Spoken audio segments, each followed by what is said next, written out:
Starbase 1552 Comics. We sell everything a collector would want. Comics, Funkos, action figures, and so many more. A real American comic book shop. We are online only. Starbase 1552 Comics. Find us on eBay Auctions. Are you ready? For Murph's Magical Creations. Home to custom laser engraving and gifts. This veteran-owned and operated company engraves for all occasions. If you want one of Murph's Magical Creations, call the number on your screen or commission through either Instagram or via email. Murph's Magical Creations, made with love for you.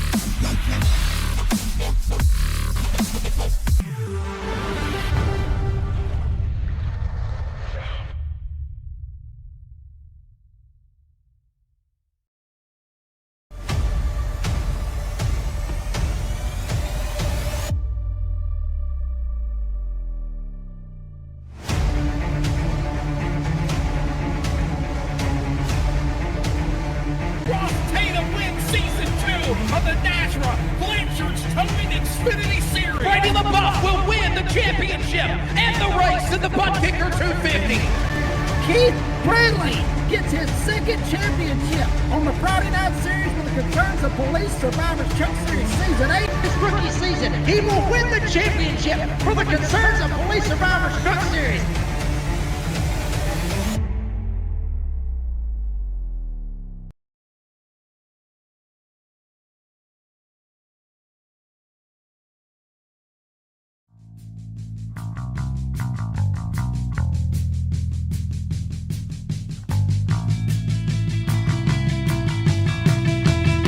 Gentlemen, start your engines!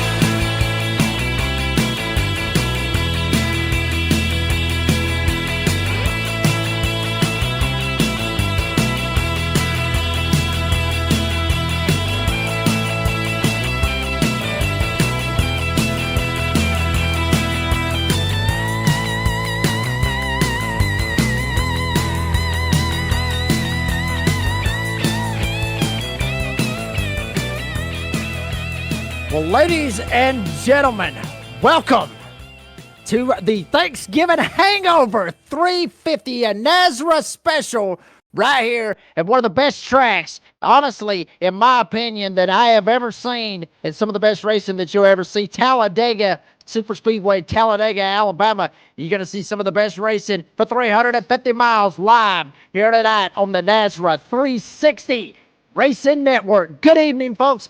I'm the redneck announcer, Jake Reeves. The Australian Deed Hopton Biggle's going to be in the house tonight. And also, Smithfield, North Carolina's own Wesley Outland is in the house.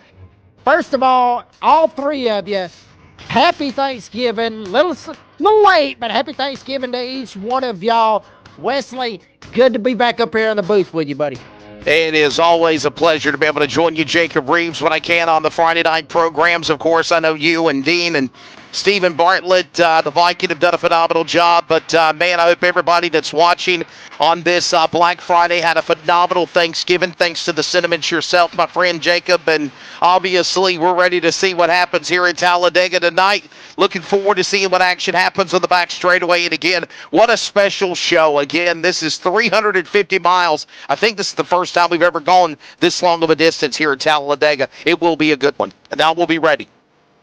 Yes, sir. We're all going to be ready for this one right here. By the way, Wesley, I do want to say this real quick. Not real sure if you saw it or not, but Chris Cinnamon, the Spice Man, which I cannot remember. I think he's in the field tonight. I could be wrong.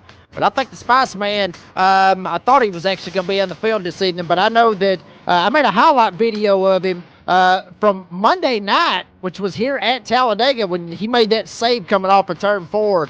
If you haven't seen it yet, I'll have to send you the highlight video of that. And for the others of you, it's on my TikTok channel at the Redneck Announcer 57. Dean, what's going on, man? How you been? How's Thanksgiving been for you down in Australia? Good evening, Wes, and Jacob. No Thanksgiving for us in Australia. We don't have any turkey murder day. It's just every day's Thanksgiving in Australia. Yeah, thank you. And welcome, everybody. Good to be here. Good to be at the Dega, baby. It's Dega, and it's Thanksgiving 350. Yes, sir. I mean, this is going to be a good one right here, folks. I mean, every single one of you that has heard me talk about it or heard me race here knows I absolutely love this place right here. 2.66 miles, 33 degrees of banking in the corners, 4 lanes, 3 lanes really, but hell, we've seen them go 4 wide numerous times. And even that, there's also that possibility of the big one, the multi-car, multi-truck in tonight's case, that can happen out there on the racetrack. So, going to be watching out for that one tonight. Wesley, there's a couple of big players out here in the field. Obviously, Malik Ray, one of those. We're hearing Kyler Wynn. Some guys that really know how to get around super speedways. They're in the field here this evening. They are, as we're kind of watching Mark Morton, the Cartersville, Georgia driver, somebody I think you know well or have got the opportunity to know in real life, is out here on the track now getting ready to qualify. I think the field is getting ready to go racing. Did I see Stephen Bartlett? Is the Viking joining us in the booth tonight? Stephen, are you there? I am here. I'm on the track also in a car. There we go. So he could be Dean, Jacob and Dean. He could be our driver analyst, right? I mean, that would be pretty cool to bring him in once in a while as a driver analyst. Well, say this, go, Jacob. If you tried to get me to be a driver analyst in the middle of the race and key up when there's a wreck in front of me, I would probably get fired from the NASRA 360 Racing Network. I would see something that I probably shouldn't say, but here we go. On the pole, just talked about him just a second ago. Coke Series driver right here, Malik Ray in the house. He's going to be on the pole to his outside. Aubrey Thompson going to be rolling off in that second spot. Richard Elliott will roll off P3 with Mark Vondell rolling off P4. Matthew Baker is going to roll off P5, and Kyler Wynn right there. We saw Kyler Wynn, Malik Ray kind of work together a couple of, give or take a couple of weeks ago when it was the Halloween race here on the NASRA 360 Racing Network. Both of them kind of worked together and tried to make something happen. Both of them going to be up here, running up here at the front. Cody Nagels, Wes Allen, me and you, we saw him do the same thing at Daytona. We'll see if he can make it happen here tonight at Talladega. Jeff Merck, past champion here on the Friday night for the Concerns of Police Survivors Truck Series, rolled off P8. John Mollahan rolling off P9. And Jordan Jurassic, a couple of weeks ago, won at Atlanta. He's rolling off in P10. That looks like Brian Chu and Ed Osborne will make up, of course, row number 6. Row 7, Joe Huston, as well as Kenneth McCullough, Georgia. The Georgia native Kenneth McCullough Jr. Casey Mink and Dean Gagliano will make up row number 8. Row 9 will find Larry McDonald in the 80, followed by the Viking. Stephen Bartlett, our NASRA driver analyst, will be in the 19 machine starting in the 18th spot. Row number 10, top 20 will find George Jewell and Chris Blanchard, that Blanchard's machine out of Maine in the 9. The Joshua Rodriguez, he knows how to get it done. These super speedways. Rodriguez, matter of fact, won the Daytona race, the final race in the Concerns of Police Survivors Truck Series for this season. It was at Daytona, and he got himself into the playoffs. He knows how to get it done on these super speedways, rolling off from P21 and his outside. Number 8 in the Budweiser Chevrolet Silverado, Mark Morton. Joey Stires rolling off in P number 23. Ironically enough, with number 4. That's the truck number that he's running. Taylor Peacock in 81 rolled off MP 24. Then you got Billy Milner. Saw you a couple of you out there in the live chat was hollering for Billy Milner. He's going to roll P25 with Matt Cherry 26. Stephen Thomas 27. Dustin Scruggs will be 28. James Waring will be 29th. And how about this? A little bit of broadcast partners kind of help Shaw out sometimes on Tuesday nights. Jason Morales rolling off in P30. We'll give you the rest of the field right here real quickly. Jeffrey Sickles will be 31st. Eric Zimmerman will be 32nd. Octavio Rondoletto Wesley, you could probably get that one better than I could, but Octavio is going to roll off P33, last one to take a time. Jonathan Cofield from right here in the great state of Alabama, number 58, he's going to roll off P34 with Cole Larson in 35th. Joshua McCullough will roll off P36. Adam Newton will be 37th. Jeffrey Johnson Jr. in the house, old Triple J, rolling off P38 with Steven Leskrinsky will be 39th. Kyle Hess will be 40th. Shane Trotter, Brady LaBeouf, Hutt Wigginton, Brandon Broadfoot, TJ Moore Race Control with Cody Knott out here as well. So, stacked field right here, Wesley. Who's your money on?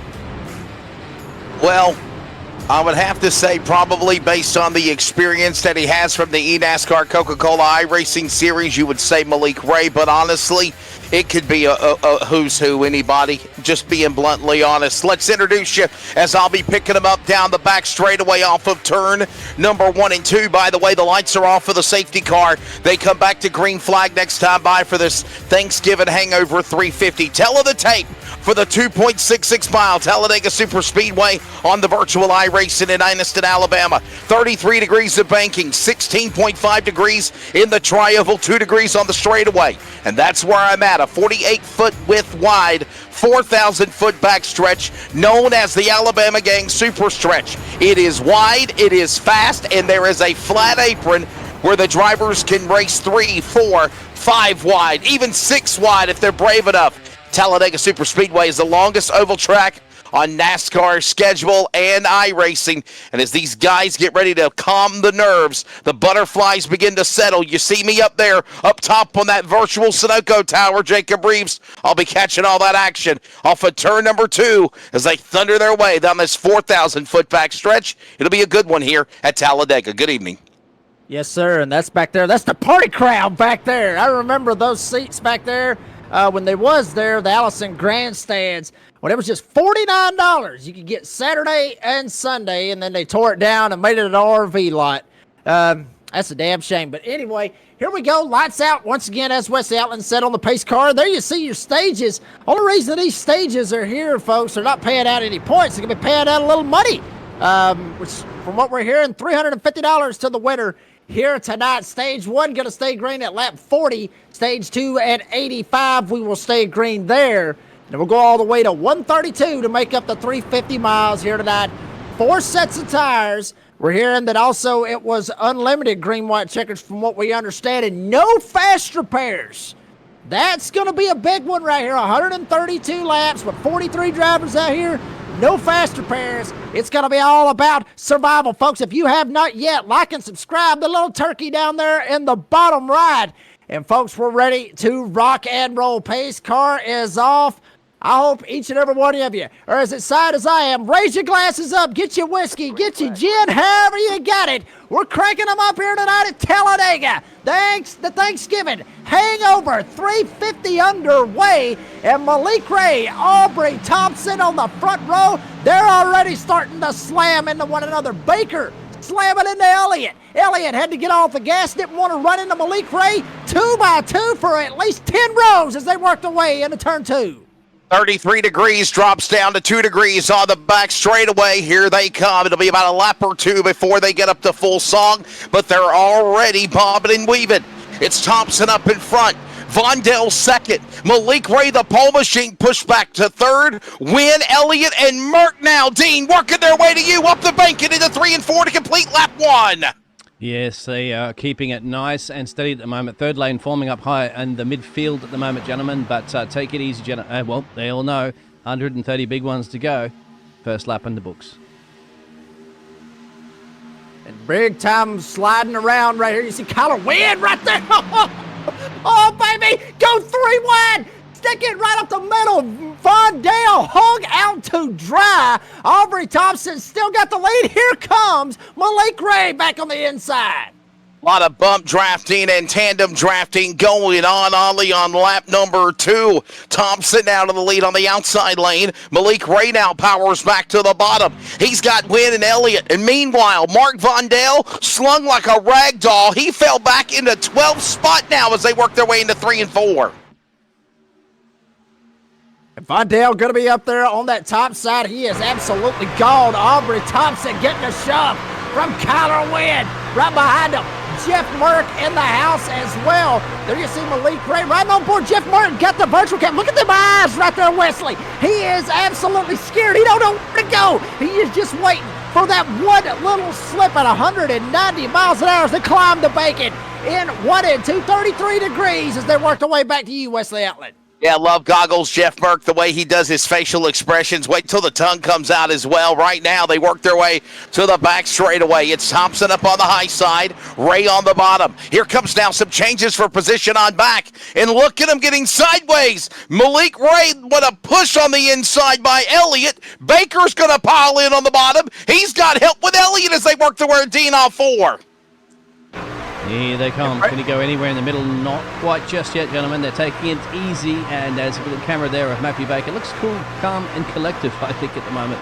It should be, as you can see. The 0-2's get a little loosey-goosey, gentlemen. He'll make a shot up there in the corner, back into the 1 and 2 area as they'll work their way, hitting that back straightaway. 33 degrees is what greets these guys, and then they quickly flatten out on the apron. Things start to calm down a little bit now, but that might be hashtag fake news, as here we go again. Jacob, they're getting sideways, and look at them snaking like open-wheel Indy cars, working down the back straightaway. That's the draft on the back and the side and the air as they work into turn 3, with still Elliott now up in front. I think a lot of that right there was Kyler Wynn. He just straight up shoved Richard Elliott. Whether he wanted to go to the front or not, he was going places right there. Wynn give him the shove, but on the inside, Aubrey Thompson will come to the line, and he will lead this lap, but just by half a truck. Up on the top side, Elliott trying to give him the shove. Malik Ray all but sideways as they work their way out of the tri-oval. Jeff Merck up here as well. Only 4 trucks from what we saw up there on that top lane. Everybody else is on the bottom. Dean, we're aware there's a lagging on the stream. We're working on it behind the scenes, everybody, so just work with us as right now they work the back straightaway into the corner into turn number 3. Thompson now up on the outside lane. He went from the middle to now the bottom through the block on Elliott. Here comes Malik Ray now. He'll give him a putt in the pants. Here comes now Elliott, Baker. They're all stacked up 2 by 2 as they work their way again off turn 4 for lap 5. Boy, and I'm going to tell you right now, the 0-2 of Elliott just got straight up lucky. If Wham wouldn't have hit the brakes, Elliott would have went around. He would have took Baker out, and then we would have saw a big old chaos wreck right there in the tri-oval. But up top, Aubrey Thompson, he has it. He wants it. All but sideways is Elliott. Wynn just shoving him, knocking him sideways going through 1 and 2. Here they come again to the back straightaway. Right now, Thompson up in front. He stays in that middle lane. Malik Ray stays to the inside. Baker will follow. He gives him a shot below the yellow line. They hold it together as they side go into the corner. Up on the outside is Elliott. Elliott can't get the run on the leader, Thompson. He hugs the bottom of the racetrack, and we're now door-to-door again off 4. Well, just give him a little bit of time right here because Kyler Wynn is straight up wearing out that back bumper right now of Richard Elliott. Elliott, if he wanted to go anywhere, yeah, that would be a good idea. Elliott, jump down, let Wynn go because Wynn was close to wrecking him a couple of times. Now, here comes the 6. Well, it would be 006, I guess you could say. Threw me off there for a minute. That's Cody Nagels up here trying to give Wynn the shove off 2. Back straightaway now, working lap number 6 of this race, and look at somebody already down to the bottom of the line. It is Malik Ray. The TMC number 7 machine is like the lyrics to the song by Tom Petty, Free Falling. The pole man falls all the way outside the top 10 and more, as now Niggles is the new leader as he works off of turn number 4. How about a Tom Petty reference right here? Running down a dream is what Cody Nagels is trying to do. Jumps down on the inside, jumps back up in front of Kyler Wynn. Now, on that inside, big moves being made up here at the front. Richard Elliott, no, that's John Mollahan. Where did it come from, Wesley? We didn't even see him get up here. Mollahan taking it all the way to the top side. The double sixes going to work together off turn 2. Yeah, John Mollahan, a late entry to try to make it in this race, but right now there he is in the number 6 machine, and we know how good of a driver he is when it's these big money races. Mollahan to the lead on the inside. Everyone else hugs the bottom of the racetrack with Elliott. Now Nichols, now Wynn and Thompson, your top 5. Dino, as they work their way to you all 4. They are working their way to Barney, actually, the flagman. But Tom sitting down here in start-finish line and, of course, in the pit lane, which we actually still do have a driver that's hanging in with us, of course, for the Bartman, the Viking. He'll tune in and give us a little bit of feedback at the moment. He's currently in the race, and he is currently, I can't even see where he is at the moment, gentlemen. He's in the top 25. He's in 24th. There you go. He's in 24th. We'll check in with him in just a moment, as right now, again, it is still John Mollahan in the lead. Elliott down on the bottom of the racetrack with Nichols. Nichols has got Wynn to follow, Thompson, and meaning Jurassic now up in the top 10. New names, Jacob, climbing their way in the early going as there's Jordan D into turn 3. You're on board with him.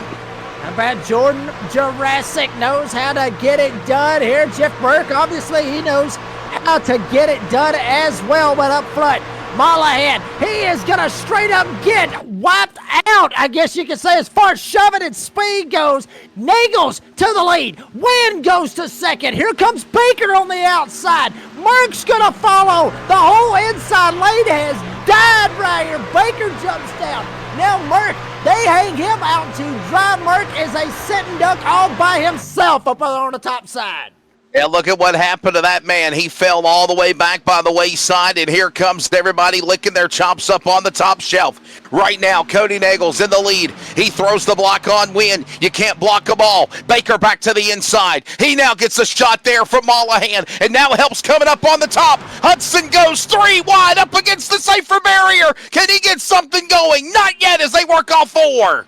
He straight up went up there, and nobody went with him. Now we're getting a little bit of lap traffic right here in front of us. The lap truck up on the top side, looking to see that is Kenneth McCullough Jr. in the 13. Will go all the way to the wall. Everybody will slide by. Baker will take the lead this time by Mollahan on the inside. Will fight and try to get this inside lane to move. Wesley, they were single file right there at the start. They get a little racy right here on lap 11. Everybody in the chat box, we're aware of the lagging issues. You don't have to continue to comment about it. We're trying to work on it behind the scenes. Back straight away, John Mollahan in the lead. Baker up on the outside. Here's Elliott and Nichols. Thompson, top 5. We're all door to door, trying to get something going up high. The Budweiser, number 8 up Morton from Georgia. He's got help with the Lowe's machine behind him, all 4. Wouldn't that be something right there to see the Budweiser truck and the Lowe's truck get up here at the front at Talladega? That may be something that is a good possibility we could see later on. Looking 4 wide right here, right on board with Morton. Right behind him, the 72. Warren was going to straight up try to split them, but it didn't work. Now the 45 of Cherry, he goes up on the top side. They're catching another lap truck up top. That's the 4 of Joey Stires. He's going to go 1 lap down. That could end up screwing Kenneth McCullough Jr. if we get a caution. Stires will get that lucky dog, get back on the lead lap, which obviously, Wesley, we know we're going to have plenty of cautions here tonight. Let's check in with Stephen Bartlett. Bartlett, what's going on with you, Bartman? How you doing? Or Viking Bartlett, I should say. Ooh, we're having a lot of fun out here tonight. A lot different than sitting in the booth, that's for sure. Just trying to slowly work our way up towards the front the best we can without doing any door banging or turning anybody.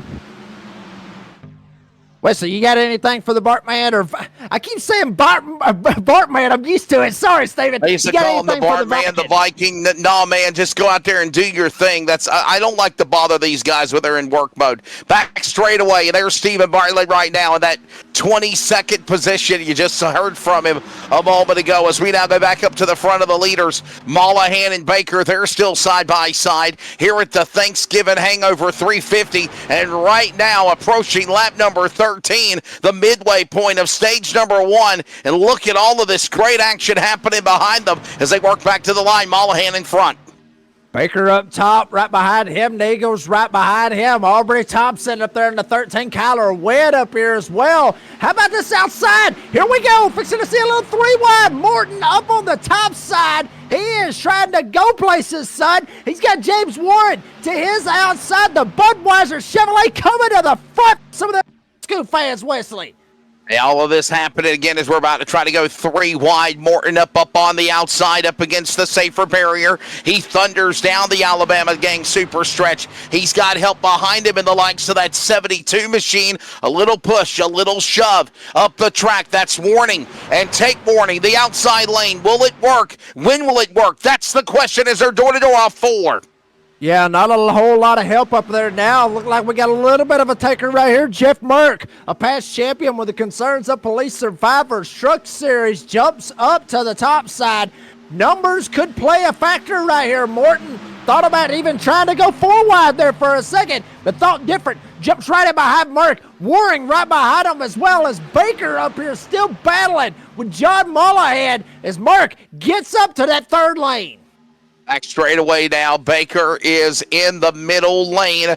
Watch that outside lane. When will that push happen? Merck got up in front of Morton. He knows something's going to work on the outside eventually. Mullahan now down to the inside. Baker throws the block on the 6. Here comes Niggles in the other 6 up the middle. Coming through. Merck in the middle lane as well as they work their way off 4. Cody Nagels up here trying to get it done right here, and on the inside was Mullahan right here. Mullahan thought about trying to make it 4 wide. Here we go, 3 wide. Wow. Jeff Merck, check him out. Look at them eyes. Now he's even more scared than what he was earlier, Wesley. Straight up psyched out with the number 60 of Jeff Merck. 3 by 3 right up here for the front 6. But now it starts to stable out as Baker gets a nose out ahead. You have got to be patient. You've got to hold your line. You've got to respect everybody around you, especially in the early going. Approaching now 25 laps to go here in stage 1 of the Hangover, Thanksgiving Hangover 350 at Talladega. Merck now to the outside lane. He's got topside help with Morton and Warning. Down to the inside is Mullahan. No, correction, Baker. Baker now with Niggles on the outside, and they're going to go door to door as they work off 4. Kyler Wann's just straight up stuck in the middle of this. He's got nowhere to go, nobody behind him. That's the only way that he's got to go is go back, but he has elected to stay committed on this middle lane, stay right behind Cody Nagels up top. Some NASRA guys up here on the top side. Merck up there with Morton. They're trying to work, but it's all Matthew Baker coming off turn 2. All of this happening again as they work that back straightaway. Look at this now, starting to get into formation. 3 wide for at least 2 or 3 trucks. And then behind them, they're do-si-doing side by side up the banking. They 2-step, except for the front 2-3 rows. It's Baker now, staying to the inside, locked, cocked on the bottom. No one can get around him except for Niggles in the middle as he tries to go in the middle, threading that spot through the tri-oval. Yeah, I'll say Cody Nagels is right now cocked, locked, and ready to rock is what that 006. More or less, he is the 6. We'll just call it the way that we see it. Nagels up here. Now here comes Merck. He gets a shove from Morton. Right behind him is Waring in the number 72, but it's still 2 wide. Merck trying to side draft, pull that middle lane back, and get a run for the lead. In the back straightaway now, Baker back on the inside. Here comes now Niggles up in the middle lane. Look at Jeff Merck. Merck now, Punta Gorda, Florida, the former NASRA C.O.P.S champion in his rookie year. Got help. Budweiser, number 8. It ain't Junebug, it's Morton. Morton from the Peach State. Got Warning behind him, and they're pushing and shoving off of 4. Yeah, but that's got to give him a little bit of confidence to see Budweiser, number 8, right behind him. Let him know there's a little bit of horsepower up under that sucker from Connersville, Georgia, right up the street from where the redneck announcer hails. And Cody Nagels will lead that lap as the outside lane starts to slide back a little bit. Maybe Merck thought about it, going to jump back down. They're going to go back to 2 wide racing. So double file all the way back as they work their way off of turn number 2. And somehow, again, they stay in that line down the back straightaway, approaching the midway point now of stage number 1 here at the Thanksgiving Hangover 350 at Talladega. Into turn number 3. Baker now still locked to the double yellow line on the inside. Nobody else jumping out of line. And look at them now. 14, 18, 20 trucks sing door to door off turn 4. That is what it looks like right here, with everybody is just taking their time right now, Wesley. Saw a little bit of 3 wide a while ago. It's usually when everybody is trying to race for position, get up here at the front. I think everybody has kind of settled down just a little bit. Maybe try to get this outside lane to advance, and maybe try to just move it up and then everybody jump down, because what they're going to be looking at is around lap 30. That's when we're going to see some pit stops. Right now, they're working that back straightaway, and again, that's going to be interesting to see in the first stage where you're going to be seeing green flag pit stops. And look at Matthew Baker. He can't block all the lanes, but he tried to. He at least pulled up in front of Naggles. Naggles now gets a block from Baker. Here comes Mollahan licking his chops. He wants to go to the lead on the inside. Elliott's up top now. No correction, that's Merck. Merck now would help with Malik Ray behind him as they work into 4. The heck was saving. They just went ahead and went right back to racing up here. Kyler Wynn's going to be the lead truck on this outside. He's got Malik Ray right behind him, and we know how both of them can work. We'll see how it ends up playing out for him. Baker up here by himself. He is all by himself, and they are 3 by 3 by 3 right behind him. Baker elects to keep that middle lane. Here comes Mollahan with a run on the inside. Back straightaway, everybody, we're aware of the lagging issues. We're going to go to a break if we get a caution or before the end of this stage. Back straightaway, Baker up in front. He leads the way. Naggles up the middle lane. You've got now up top side Wynn. Wynn now with a shot from Malik Ray. Merck's in the middle lane. As here they come, powering in on the bottom of 4. Baker's still going to have to run, but how about up top? Cody Naggles, he's going to go to the front. Jeff Merck, how about you, Jeff Merck? From, like Wesley said, Punta Gorda, Florida, right behind him. Morton in the number 8 Budweiser Chevrolet, but Cody Naggles shoots up the middle side. Baker thought he had it, but Kyler Wynn and Malik Ray do not count out that 82-7 on the outside. Back straightaway right now, 3 wide, 3 by 3 by 3. Everyone's still holding onto that spot right there up on the first 3 rows. That's 9 trucks. Throw a blanket over them. Watch it along is McDonald. Old McDonald have a farm? No, it's the McDonald's machine, though, looking to bite the chop into the field as he works his way into the top 10 off 4. Larry McDonald, how about that? The number 80 up here, but now up front. Baker takes a shot, jumps up in front of Naggles. Here comes Kyler Wynn on the outside. He's going to try to make that run. Malik Ray working up here as well, and other drivers starting to ease their way up here to the front, like Brian Chew up here, 51 truck, just kind of sitting back here watching all of this movement that Baker's making right here with that front row. 17 laps to go now here in stage number 1 at Talladega. And here you see again 3 by 3 for the first 3 rows, but they are giving each other plenty of room from one another. They're not stacked up like sardines, if you will. Not anymore. Baker gets in the Wynn. Wynn shoots up the track. Baker does it back away. They make heavy contact and we're 4 wide as they throw the block. Wynn goes to the lead on 4. Wow. 4 wide, the door banging up here at the front. Kyler Wynn just slams down into Mollahan. How about that right there for you on a Friday night after Thanksgiving? They're giving thanks to each other. They're door banging here at Talladega for the Thanksgiving Hangover 350, and Kyler Wynn got the best of them. They were 4 wide at one point, especially now on the inside. Naggles for the lead. We got a wreck.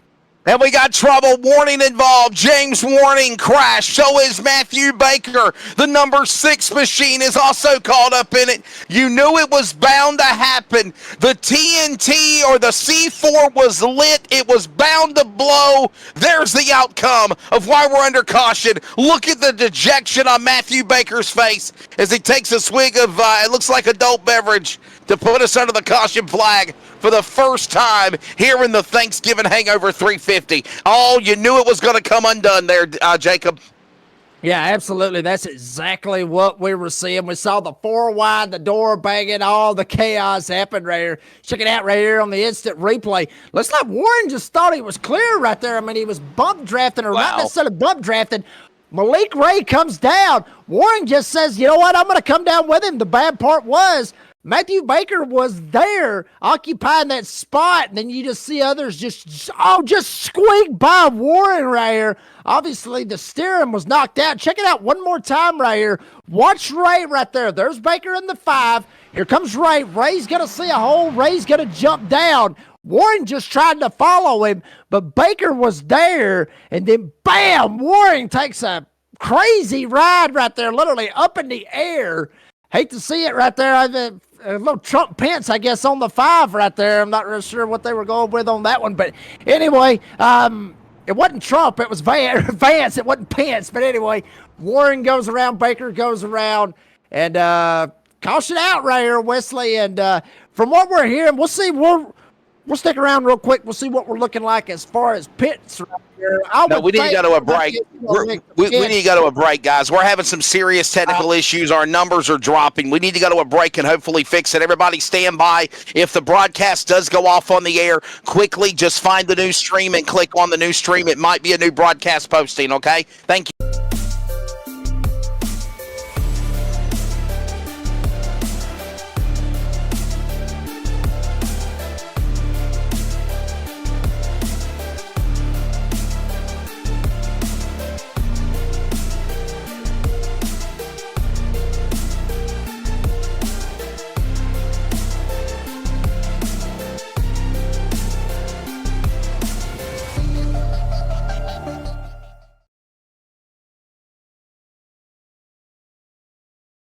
Are you ready? For Murph's Magical Creations. Home to custom laser engraving and gifts. This veteran-owned and operated company engraves for all occasions. If you want one of Murph's Magical Creations, call the number on your screen or commission through either Instagram or via email. Murph's Magical Creations, made with love for you.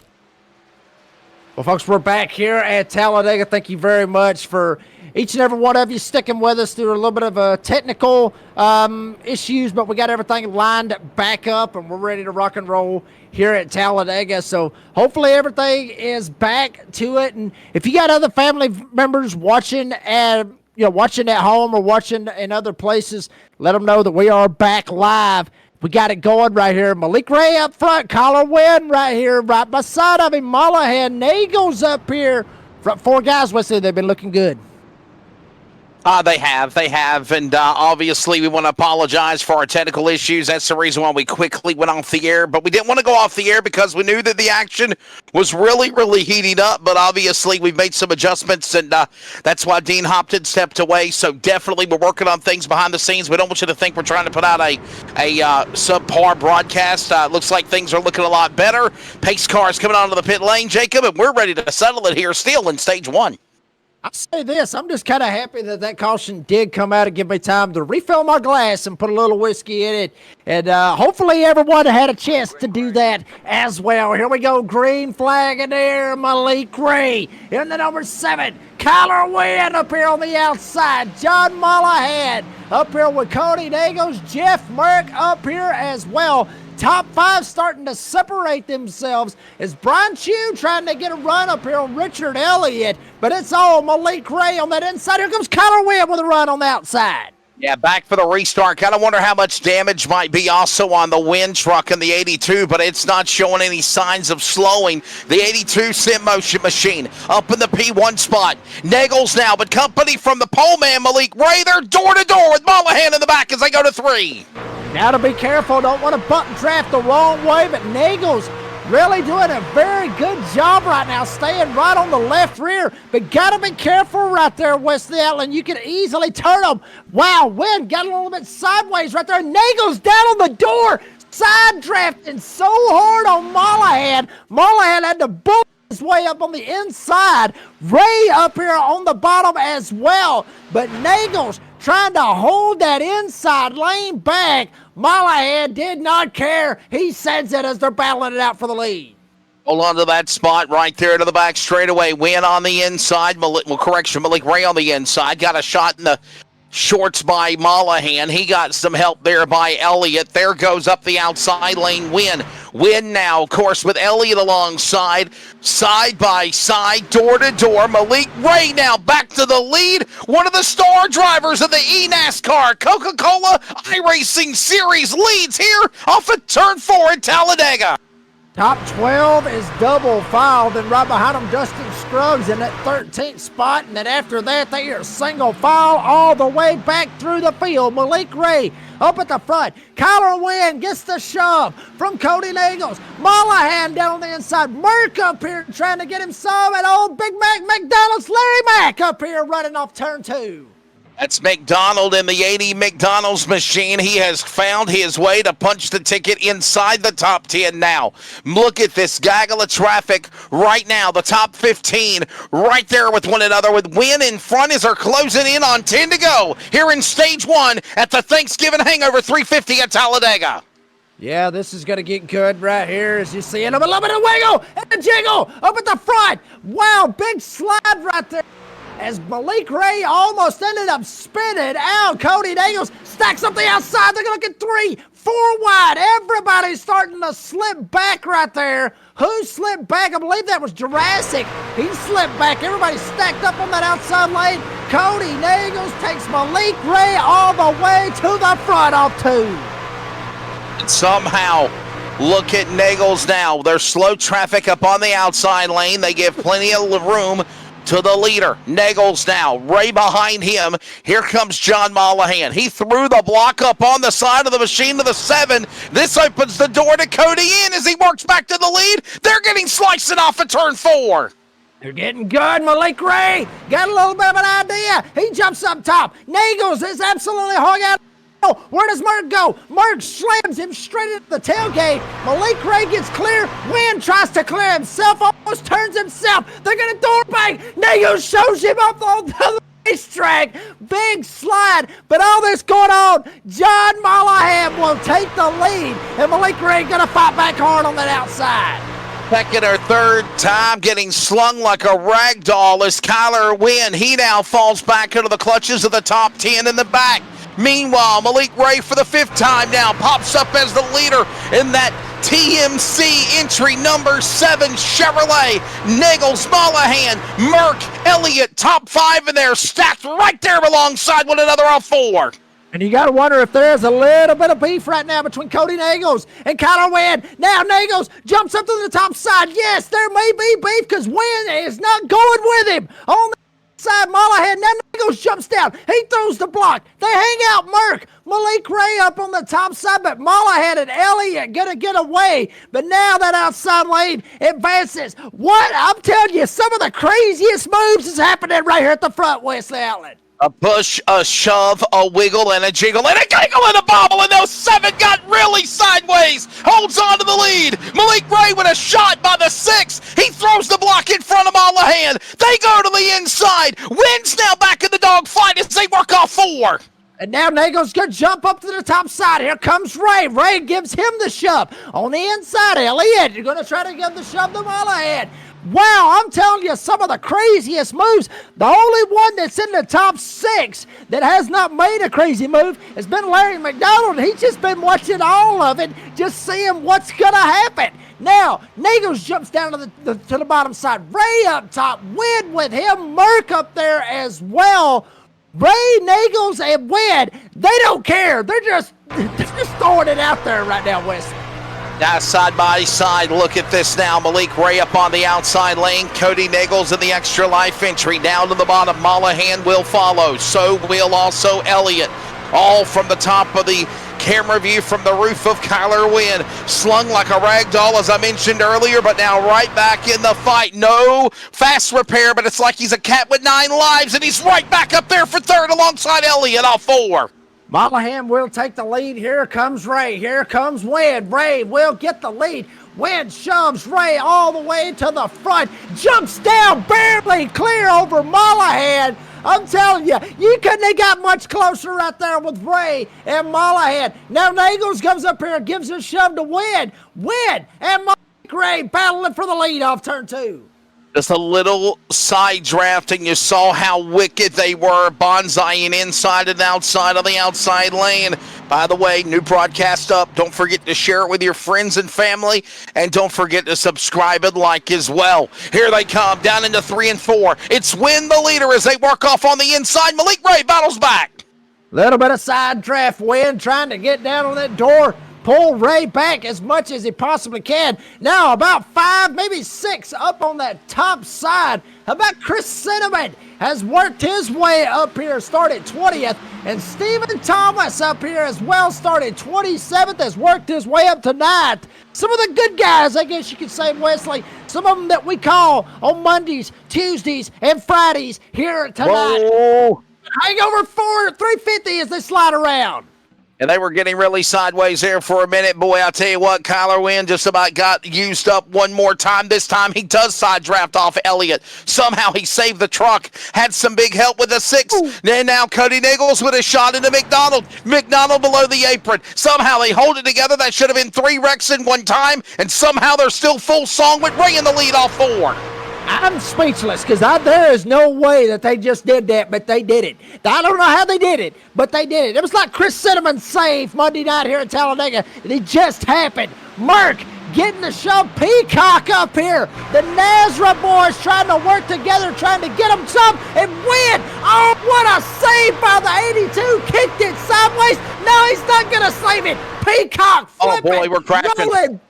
Rolling, going down into 1 and 2. Kyler Wynn involved with Cody Nagels. Caution out after Peacock barrel rolls through 1 and 2. Big trouble. Taylor Peacock, he might have won the race here at Talladega on Monday for the playoffs in the NASRA DSR Electric Truck Series. But on this Black Friday, he is barrel rolling, flipping violently into the 33 degrees of banking, now down the Alabama gang straightaway. Got some more trucks involved with him, including Jordan Jurassic. Kyler Wynn got a piece of it, Dean Gagliano, but worse for wear is the 81 of Taylor Peacock. Kyler Wynn, if that cat had 9 lives, he just sped them all, and time ran out here as we're going to close on the end in stage 1 under caution also. Yeah, and I would honestly like to know, I want to know how Peacock drove away from this, Wesley. Watch this right here. Riding on board with Peacock, or you was. Watch this barrel roll. Just bam, over, end, over, end, over, end, over, end. I mean, he barrel rolls, 5, 6, 7 times, lands on his wheels, and drives away. I'm not making that up. He drives away. Look at him. He's driving the truck. He drives away. Right now, he's sitting, he just came out of the pits. The truck's not torn a bit bad. Peacock actually is going to be okay out of all this. We're hearing Cody Nagels was one of them, Kyler Wynn. If we could go back, Dean Hopton, our great producer, go back to Kyler Wynn and just watch the drive. Slide it back a little bit. Watch this right here, because obviously, I talked about it. May have been a little beef right here between Cody Nagels and Kyler Wynn. Check out this wheel movement right here. Look at that. Look at that. You see that on the dirt track right across the street here at the virtual Talladega Superspeedway and Talladega Short Track. You just don't do that right there. But it looks like we are seeing a lot of them go down pit road right here in what will be, election for this. And I'm not 100% right here. This may be staged right here, West Outland. Not 100%. I may have to get with Brady LaBeouf in there real quick. It is. Yeah, this is going to be the end of stage 1, dude, because it's so many laps before the end, 2 to go. They're going to let this be the end of it. So Malik Ray looks like he's going to be staying on pit road. Something up with the Malik Ray number 7 machine. But John Mollahan was the leader at the time of caution, so Mollahan will end up winning stage number 1. Get him a little bit of money, I guess. Granted, Black Friday's just ended, but still you get a little bit of cash off of that. Yes, Jacob, sir. do you think Kyler Wynn intentionally got into to Nagels? Do you think he tried to take him out, and obviously Taylor Peacock was just an innocent bystander there? I mean, I'm kind of looking at a replay here. If we could put it back up one more time, look at the way they were driving each other. And I know you kept saying that we got beef, but rewind it a little bit more, Dean. Right about here. Watch this shot. Look at that. Yeah, see Cody Nagels in the win? Yeah, and then but I wonder if Wynn got frustrated and returned the favor. Watch this one more time. Look at this. Well, look at this. If you go back, West Ham, if you go back like maybe 5-6 laps ago, give or take, there was door banging between Kyler Wynn and Cody Nagels. Now, granted, I could be completely wrong. Maybe they're going to be thinking that we're crazy. But I think You know, there was a little bit of door banging. Some got shoved up. That's when they got 4 wide going into turn 1. That's when chaos happened. And maybe just that give a damn is gone. That right there. He's trying to save it right there. He just straight up kills, Cody Nagels. You see, I mean, look. I mean, he's still going to the left. Maybe the steering's out. But there may be beef right there between Kyler Wynn and Cody Nagels. Taylor Peacock, he's just an innocent bystander out of all this. Sus, to answer your question, stage races are for money. There's money on the line for the stage races tonight. But it was scheduled to be a green flag at the end of the stage unless there's a caution that comes out on the racetrack, and that's exactly what happened. So, again, stage is completed when that caution came out about 2 laps ago. We're going to go right into stage number 2. And, Jacob, as you said, lights off on the pace car. We are getting ready for stage 2. Money on the line for the stages here tonight. You know, normally we do points races for NASRA, but it's money on the line for this big special event. Absolutely. I mean, you know, who doesn't love money? If you don't love money, you're an American. That's the way that I look at it. Malahan, we got that win. We're seeing some out there on the live chat. Cody intentionally tried to take out Kyler. Bat them both. Yeah, let me just go in there and click on that and get that all straightened out. Yeah, I'll get that lined up. Real quick, we're hearing from our producer, Dean Hopton-Biggles. Walton, you know, y'all chime out there in the live chat. How's the stream doing? Because y'all ain't said nothing. You know, y'all was real vocal earlier talking about the stream. Let us know what that stream's feeling like right now. We're feeling good. And let us know how you're doing here tonight. Let us know what your favorite Thanksgiving food is. Get a little bit of, movement out there in that live chat. You got to say turkey, dressing, macaroni and cheese, something like that. What's your favorite Thanksgiving food, buddy? I am a fan of the green bean casserole with mushrooms and the French onion chips and all that stuff on top of it. Yeah, I had a whole pan full yesterday. You're kidding. You're kidding. Really? Yeah. Wow. Well, me personally, I mean, I would ask Dean, but he don't believe, or I don't. Well, I mean, do y'all believe in the Turkey Murder Day? Do y'all believe in that, Dean, or do y'all just think it's another Happy day? Turkey Murder Day is my line. We don't. That's my line. Happy Turkey Murder Day. I'm using that now, actually. Yeah. I said Happy Turkey Murder Day to all my friends over the United States as well, too, this weekend. So Here we go, gentlemen. I'm going to go green flag race. I'll tell you what, I'll take turkey all day long. Take a little dressing too, depending on how it works. Maybe a little bit of ham. However you want to do it. You know me, I love meat. Hey, I've even eaten deer on Thanksgiving. That's how we do it in Northwest Georgia. Malahan, Elliott, Merck, Brian Chew up here. Brian Chew, Weston, we know how he does. At Daytona, he knows how to get it done. Talladega too, and Mark Morton, some of the NASRA guys. Dustin Scruggs up here with Octavio and the 48 up here as well. Green flag in the air. Malahan tries to get away, and now Merck tries to get up here. He door bangs Elliott, tries to shove him up the racetrack. On the inside, it is Malahan all day long, all by himself off turn 2. Octavio Rondoletto, that is the driver that has got 2 back-to-back wins, Sonoma, and the race at Bristol this past weekend of the NASRA Blanchard Show and Xfinity Series. Good to see the showman here from Argentina. He's in the top 10. Meanwhile, Malahan leads him into turn number 3 and 4 for the opening lap at speed in stage 2. And Merck trying to see if he can roll on this inside, get the draft. Morton trying to stay with him as well.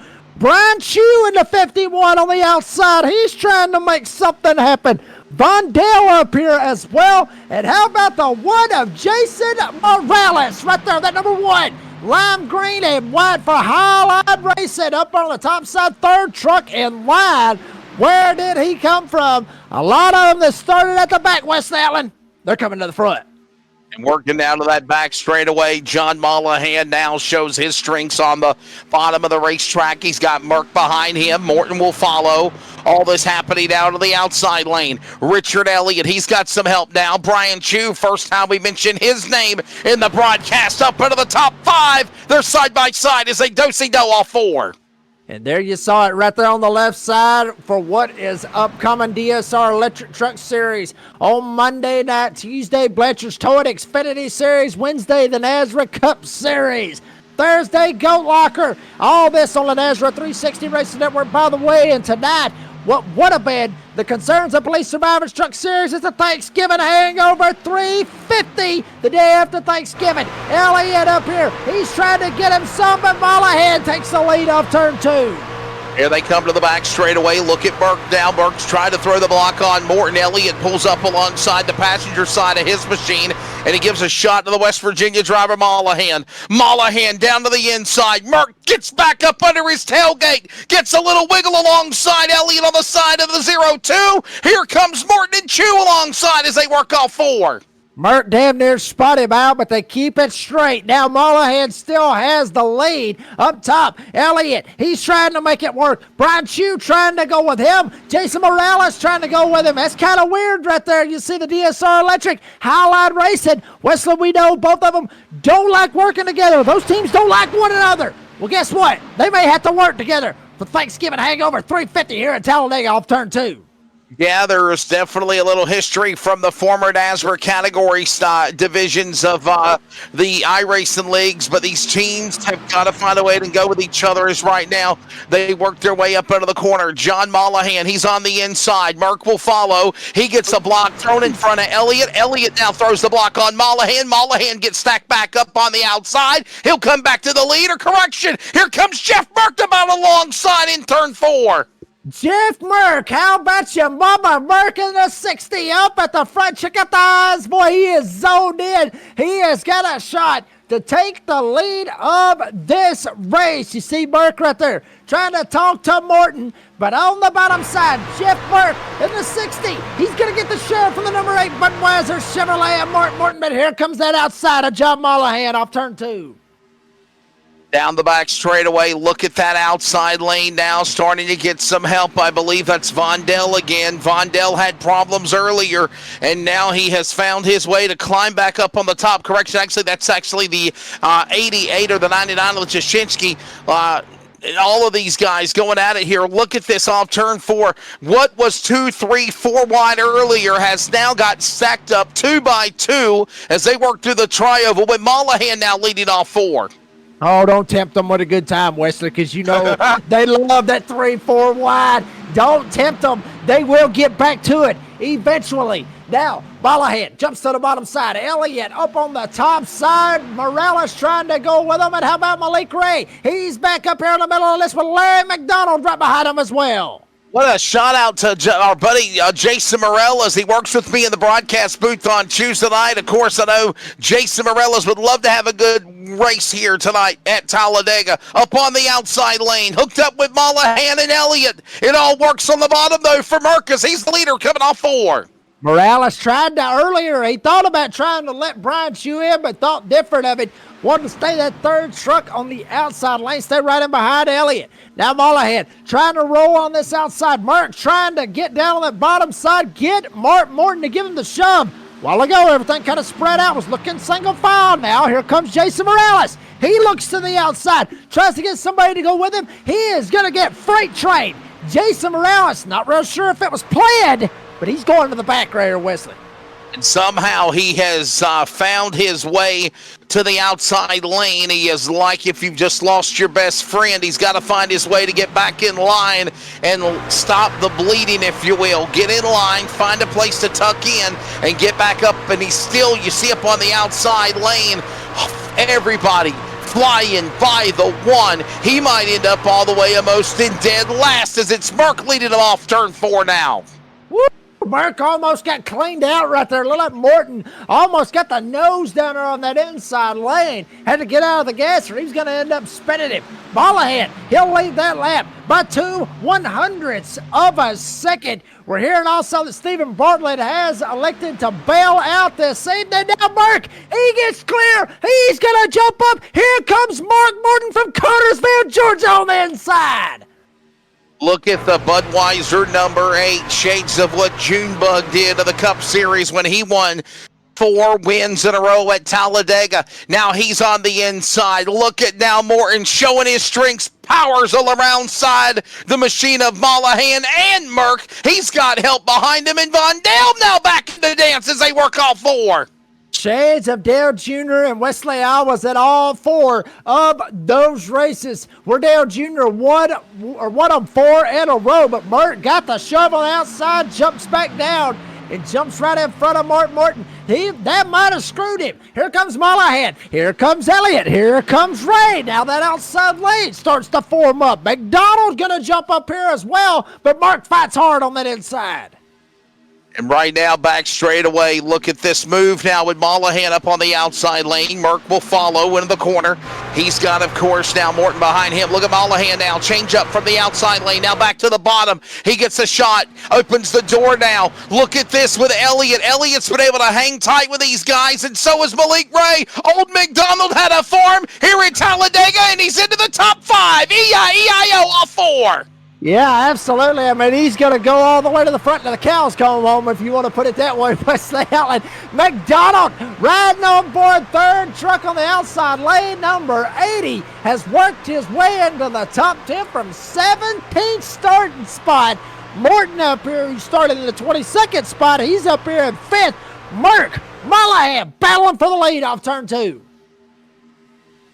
This time by be lap number 50 of 132 laps. A couple of caution flags in the opening stage, but now as we approach 82 laps to go, and of course these drivers working off 4. It is John Mullahan showing his opportunities to lead in the Chevrolet from West Virginia. Floridian Jeff Merkwatch is on. Now it's going to be Elliott moving to 2nd. Malik Ray Morton top 5 as they work off 4. Mullahan able to get clear, jump dead. Elliott now, he's going to take that advantage. He's going to take Ray. He's going to take McDonald. They're going to try to roll up here on this top side. Chew up here with them, trying to roll as well with Matt Cherry to help. But Mullahan will get that run on the inside. We'll see if Elliott can be able to get a run as well. Up on the outside lane, here comes Elliott. Elliott now about to fight over that last piece of biscuit on the table. It's Mullahan that's got the point. Merck on the bottom. They're now going to stick their nose in the gunfight as here comes Malik Ray with a shot on the back door of the machine of Elliott's tailgate. Merck goes up on the driver door of Elliott, and he somehow holds on to it all 4. Biscuit, hell, we may end up talking about the turkey leg, or we may end up talking about the last piece of dressing. That's what they're going to be fighting over. Here for the Thanksgiving Hangover 350, still a long way to go. Mark finds a hole, sticks it on the inside. He was confident in that, said, and he will be to the inside. A John Mullahan, Mark down there with Morton, Ray up behind Elliott with Mullahan, and the 59 of Vondale. We talked a little bit about him, Wesley. He's back up there now. Can you believe how fast Merck's truck was down on the inside? And now look at Elliott, gives a shot to the McCullough Motorsports entry now of Mullahan, a push to the bottom. Here comes Elliott now up on the outside. Lap traffic up ahead. Watch them start to reel this guy in as they work off 4. Mullahan holds on to the point. He's right in the lane of the leaders. Get out of the way! Yeah, lap truck is going to get out of the way. That is Taylor Peacock, the one that was barrel rolling earlier. I'm just so happy for him, honestly, Wesley, that he got the damn truck to move. He got it to move. That is the main thing. You barrel roll 7 times and your truck moves. That is big right there. I mean, he still got it at 160 miles an hour. That's pretty big. Up front, Mullahan, Elliott still rocking and rolling. Shout out to all 35 of you in the live chat. And working the back straightaway right now. Mullahan now stays locked to the inside of that double yellow line. Morton will follow. So is Elliott. Ray up top. Look at now McDonald now right there in the mix. And look at how fast these guys. Oh, look out. Mullahan down to the bottom of the racetrack. He somehow saved the truck, but he held up everybody behind him, and they stay green off 4. Shades of Chris Cinnamon this past Monday night, John Mullahan got turned off of 3 and 4 and saves it. But wow, what a save. Stack the whole field up. That's going to open the door for Malik Ray up on the outside. Larry McDonald trying to rock and roll. Brian Chew up here as well. Here comes Elliott on the inside for the lead. Unbelievable. Malik Radow up to the top spot. Let's see where these guys got shuffled out of line in what just happened. Put now Mollahan back to the top 10, and the caution is out. Yellow flag will fly. We got problems with the racetrack. Stephen Bartlett, our colleague in the booth, usually has crashed. He puts us under yellow flag number 3 here in the Thanksgiving Hangover 350. And I'm looking right now to kind of see what happened right here. I'm still looking, our great producer, Wesley Outland, trying to get an idea of what exactly happened. I'm still looking right here to try to find it myself. Maybe Brady LaBeouf saw a wreck. Maybe we didn't. I'm not real 100% sure. I'm looking for you, Dean Hopton. I am looking to see if there was a caution right here. And I think honestly, I think it's a good possibility. It just might have been one of them debris cautions that we gripe about, that we used to gripe about all the time, Wesley Outland, that NASCAR would throw. I believe that's what we just had right there. I think we just had one of them debris cautions. Yeah, well, I'm looking at something called the events page, and what just popped up says that Stephen Bartlett crashed, so... Yeah, so whatever happened to Bartlett, I guess he's multiple laps down. We did not go under caution after that, I guess. So anyhow, I don't know what happened. If we could find it, I see a truck really off the pace. Some trucks on the bottom of the apron, but that's why we're under the yellow flag here. And, well, I think these guys needed a little cool down here for a second. Yeah, they was getting good right there. I mean, that was a fantastic slide. Right there, Bob Mollahan. Like I said, Wesley Outland, I talked about Chris Cinnamon save off 3 and 4. As everybody looks like they are going down pit road. We'll take an ad break in just a second. But we do want to give you as much racing as we can. Even though they're on pit road, Wesley Outland, there is a possibility we could see change in positions, change for the lead, all that good stuff. Malik Gray, granted, he was on the pole when we started this race. He gets in there. He comes in first. Odds are 9 times out of 10, he's going to come out first. Yep, pretty much called that one down the middle. A couple of drivers look like they're going in for gas. Maybe some taking tires, however they want to look at it as well. Jeff Merck comes out P2. Richard Elliott, 3rd. Brian Chew, Matt Cherry will come out 4th and 5th. Folks, I've got to go refill my glass. I'm sure everybody else needs to as well. We're going to take a quick commercial break. Bring you right back here for the Thanksgiving Hangover 350 at Talladega, live here on the NASRA 360 Racing Network.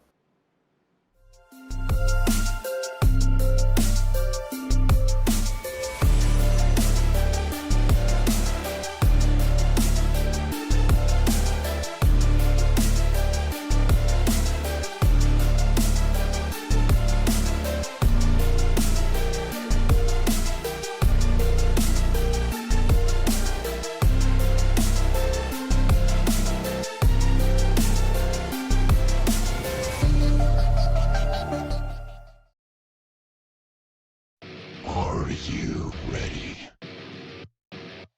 For Murph's Magical Creations. Home to custom laser engraving and gifts.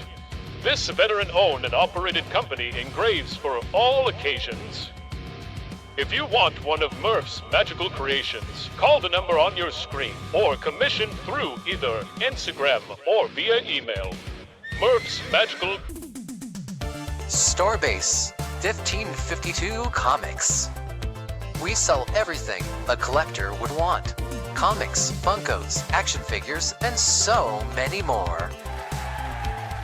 A real American comic book shop.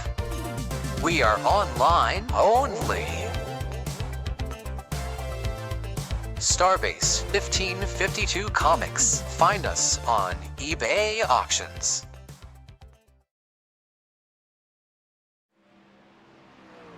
Folks, welcome back to Talladega for the Thanksgiving Hangover 350. Just hit the 1 to go mark right here before we go back green. Spray up. A man, honestly, that just dirt tracked it over in 3 and 4. It's John Mollahan. John, real quick, how the hell did you do that? How did you save the truck just a second ago?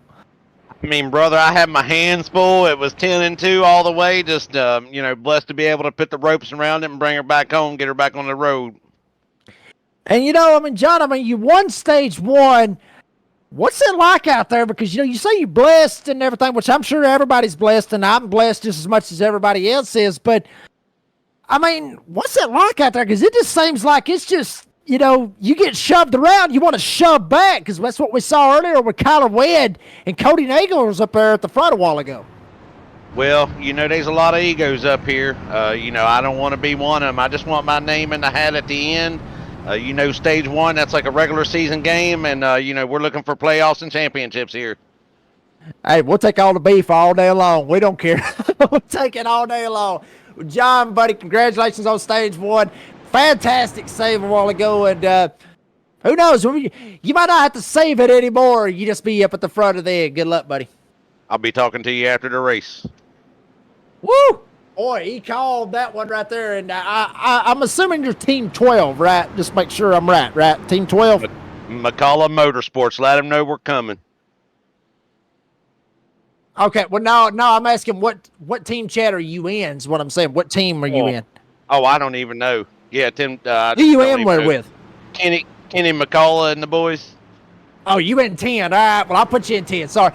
Y'all ain't got no teams in here. It screws me up here. We'll put you back in 10 right there. There you go. John Mollahan, your stage 1 winner and probably the save of the night unless somebody else blows us up right here. I don't know what's going to happen. Malik Ray, Jeff Murk, front row, green flag back in the air, and Malik Ray gets a shove from Richard Elliott. That outside lane, Jeff Murk, Brian Chew, they're trying to work together. Matt Cherry up here as well. And right behind him, 88, Joe Houston and Aubrey Thompson. They're trying to rock and roll. Dustin Scruggs, John Mollahan, just talk to him. Everybody working their way off turn 2. Approaching lap number 60, Ray, Merck, Elliott, Cherry, Chew. Sounds like a law firm. That's how they are right now. Down the Alabama gang super stretch. Malik Ray hugs the outside lane, pulls back into the bottom and throws the block on Elliott again in 3. And Ray got a fantastic shove, made it work. Elliott down on the inside. Here comes Mark. He's got Cherry right behind him. Now jumps up, puts the block. How many times is that going to work out? That keep on blocking stuff that's going to end up screwing them before long, Wesley Allen. Big block right there by Ray. Jumps back down on the inside. Shades of Brad Keselowski kind of blocking right here.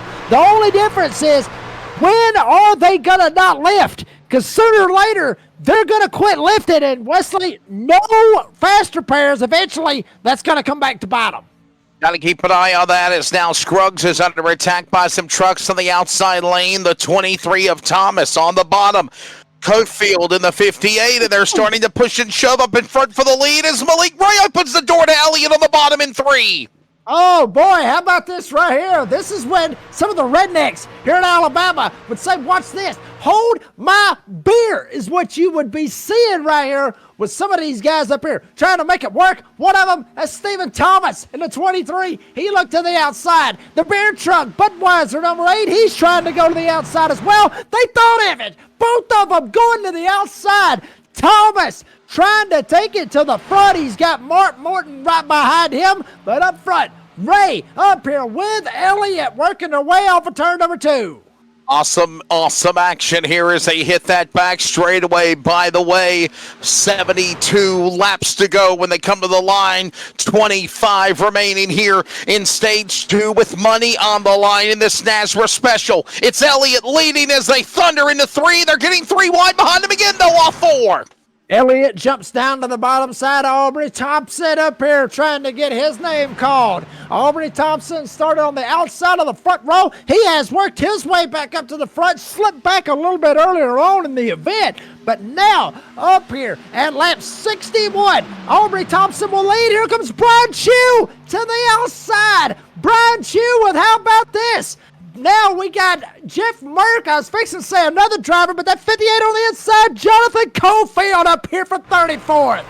Look at now, Brian Chew up on the outside. Jeff Merck right there with him. Somehow they now make that outside lane work. Here comes the speed from the top shelf. Look out. Here comes Chew. He now gets a shove from Merck. Here comes the push by the 13. Also in the middle of Thompson. He's back up in the dance, and we're 3 wide for the lead off 4.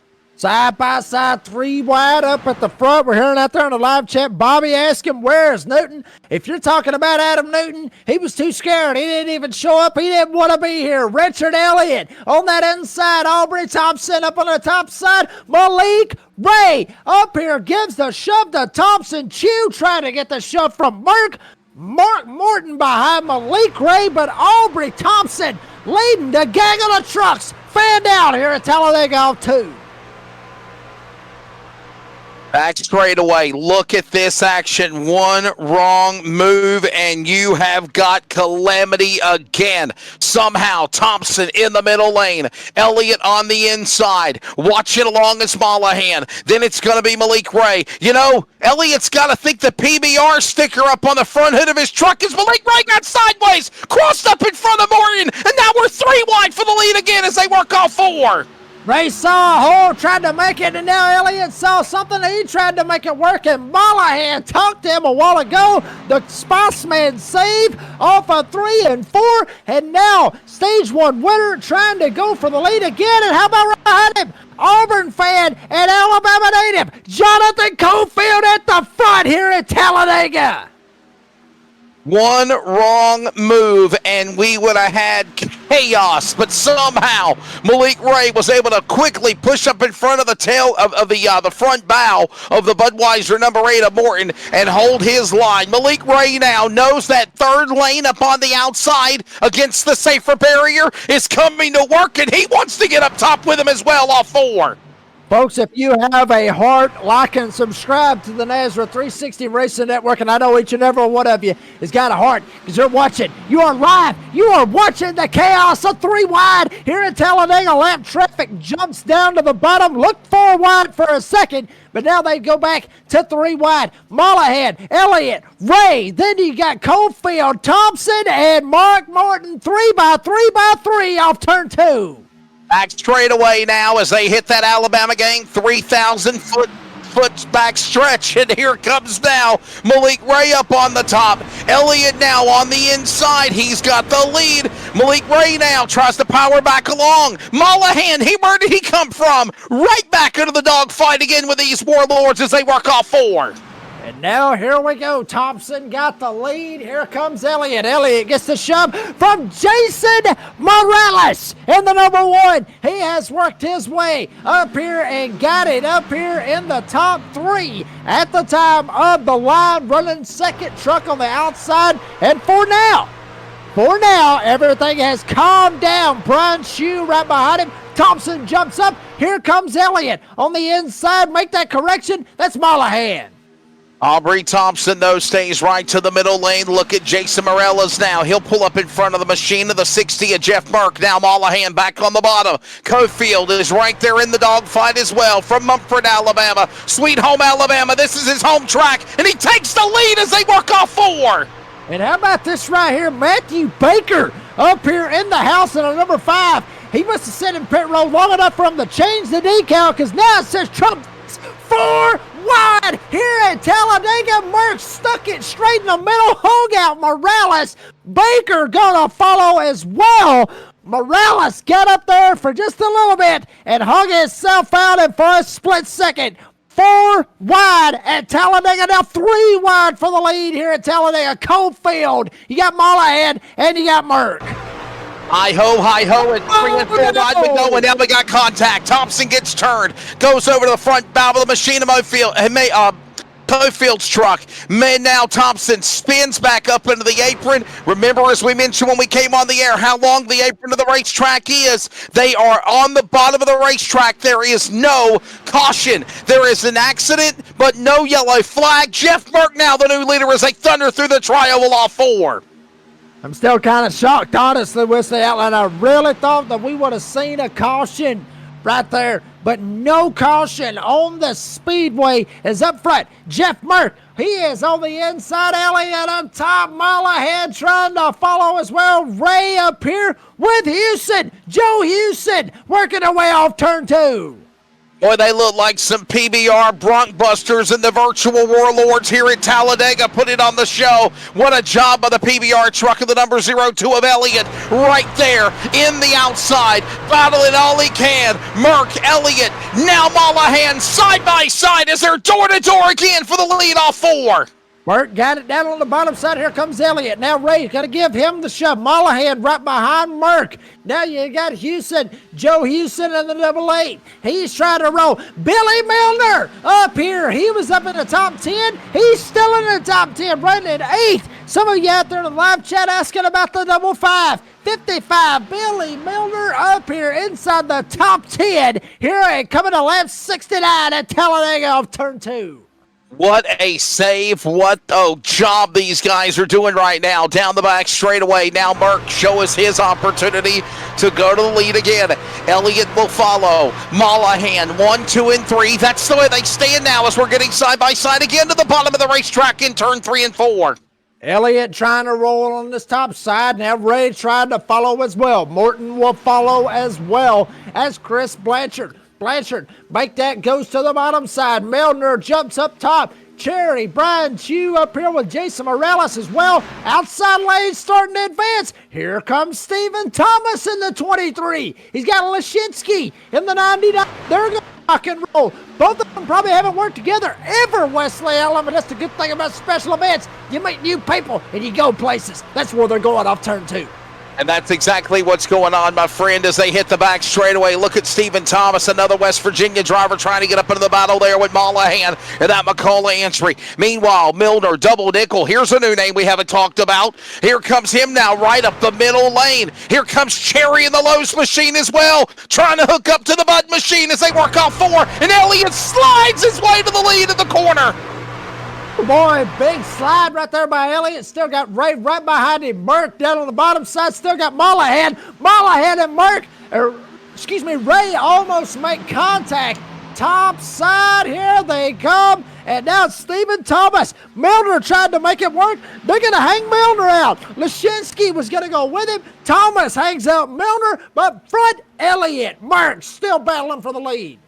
Elliott now pulls away by just half a truck length, and behind the tailgate of him is Malik Ray. Here comes a punt now on the inside. Mollahan gives the assist to the 60, the 23, the assist to the 8 of Morton. We're going 3 wide again as they're using every part of the 45-foot width here at this racetrack here in Talladega. Yeah, but they ain't got no help now. They got to get a little help. Here comes Jason Morales in a 1-1. Tries to stick it there. Thinks different. Goes to the middle. Lashinsky in the 99. He's going to jump up there, but Morton's going to hang it up on the top side. In the penthouse, if you will. All the way up top. He's going to try to go by the 55 of Billy Milner. Now Morton comes down, tries to side draft. Be careful with the Nick code, but they're working their way off turn 2.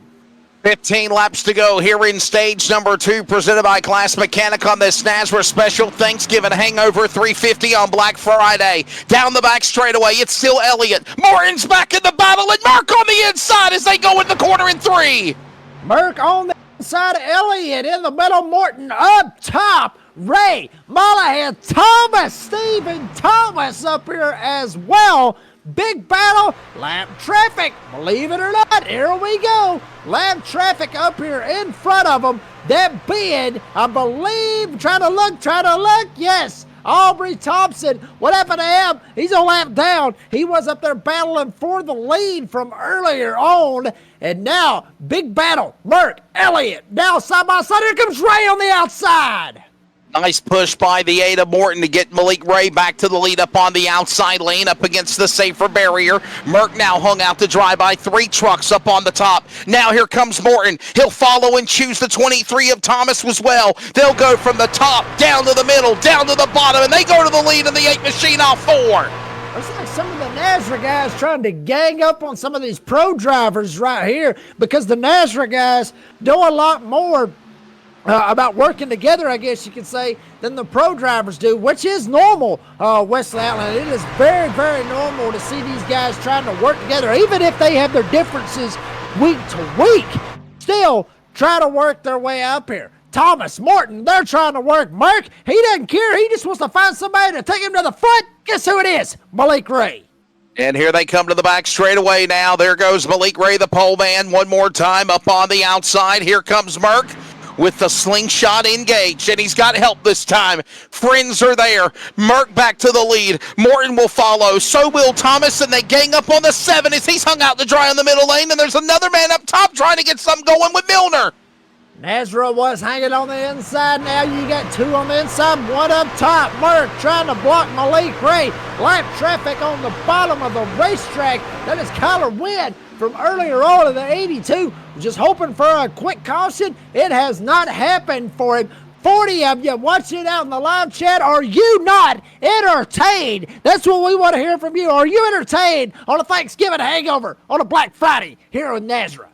Malik Ray stays to the outside lane. Elliott right behind him. So is Mollahan. They're in the middle lane. The outside lane still hung out to dry with now Cherry. Here comes Merck. Morton. Now Stiers. Correction, that's actually Thomas. And they go now to the bottom of the racetrack. Everybody is all getting stacked up with each other, closing in on the home stretch of stage 2 and money on the line.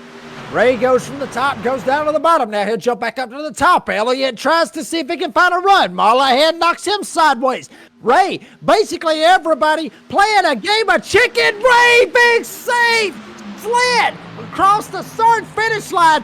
Big save, stacked them all up. Milner jumps up. He goes to the top side. He may end up hanging himself out the dry. Merck follows. Ray, Morton right behind him. They go to the outside off turn 2.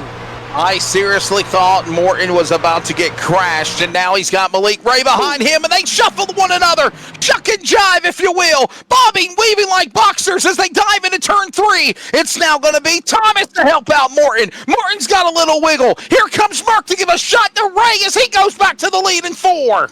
You can't even make this up as much as moving is going on. These guys literally writing a script for themselves to be the Thanksgiving Hangover 350 winner. Merck to the inside. Ray got no help. Ray's got no help. No Thomas. Didn't have a choice. Had to stick with him. He wanted to go with Mark Morton. Big slide. Here comes Mollahan in the 0-6 showing 6. Ray goes with him. Mollahan's got the lead. Slice it and dice it like your grandma slices and dices onions on Thanksgiving for dinner. Down the back straightaway, and Mollahan gets turned. He got into Malik Ray. Cherry gets into the air. So does also Morton. Big trouble on the back straightaway as John Mollahan now in reverse down the back stretch in the wrong direction. Oh, hell has broken loose. The big one happens here tonight at Talladega. Mollahan got a wrong slip. It looked like it might have been from Malik Ray. Ray tried to jump down, and the bad bump basically right behind him. There you see it right there. Chaos time from Stephen Bartlett. Hate to see it. He is not around anymore in the race, rather. But Mollahan goes around, and from there on, Mark Morton, one of them got involved, and it happened right in front of you, Wesley Outland. It did, man. They were going at it again, slicing and dicing, then all of a sudden, one wrong bump draft gone wrong. Malik Ray into the back end of Mollahan. Look at him get airborne. Then Morton had nowhere to go as he was up into the air over the top of Cherry and Morton's machine. A couple of other trucks spinning in the back there. The 36, the 05 of McCullough. He came back down on all fours. He might have minimal damage. And then what other drivers got collected on the bottom of the apron is beyond me because there was nothing but a cloud of smoke. Here's the verdict. Involved, John Mollahan, obviously Shane Trotter, Jonathan Cofield, Joshua McCullough, Cole Larson, Mark Morton, George Jewell, Brandon Broadfoot, Triple J, Jeffrey Johnson II, Casey Mink, Cofield, Rondeletto, Cherry, McCullough, all caught up in the big one. It happened here on the backstretch.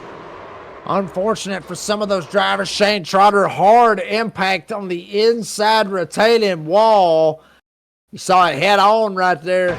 Some of them got minimum damage. Check out Jonathan Cofield right here. If we can Dean, after we ride on board or after we watch Jonathan Cofield through, let's check out Jeffrey Johnson in the 33. Obviously, Jeffrey Johnson, a good buddy of mine, race with him on Mondays and Tuesdays. Here's Jeffrey Johnson's view. He's going to get tagged from the back end right there. I believe that was by the 0-3, tags him in the back end. But, look, smoke. You can't see nothing. There is so much in front of him. That's what you do right there. That is textbook. Just lock it down. Here's Octavio Rondoletto. See what happened to the 48. And 2 races in a row. He's been in with NASRA. Let's see if he's able to sneak through this one. Whoa, watch out, baby. Oh, baby. He's able to sneak up. He didn't hit nothing, but I bet you he smoked the tires and locked them up.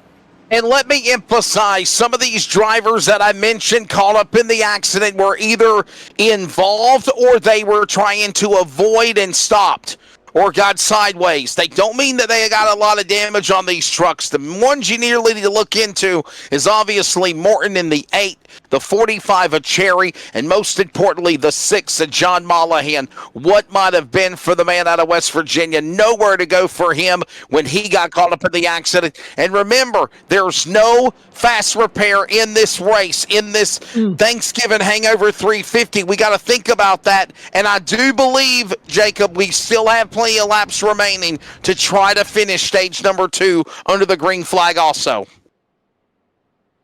That's going to be an interesting kind of deal. Well, I tell you what, looks like they are at the 2 to go, give or take, from a racer's point of view. Looks like we're at 2 to go. Not stage yet. We're still going to 85, so I tell you what, let's take a quick, I tell you what, we'll wait until the end of stage. Let's just wait until the end of stage. Well, I tell you what, we probably ain't going to be able to get to the end of stage, so let's take a quick commercial break before we go back green right here. Let you hear from some of our great sponsors here on the NASRA 360 Racing Network. We'll be right back.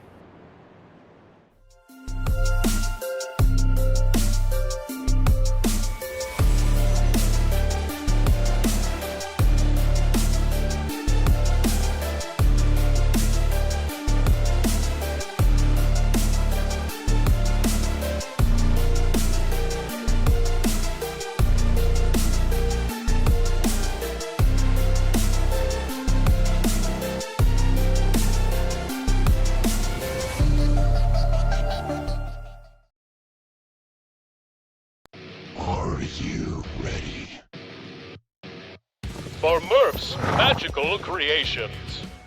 Home to custom laser engraving and gifts. This veteran-owned and operated company engraves for all occasions. If you want one of Murph's Magical Creations, call the number on your screen or commission Starbase 1552 Comics. We sell everything a collector would want. Comics, Funkos, action figures, and so many more. A real American comic book shop. We are online only. Starbase 1552 Comics. Find us on eBay Auctions.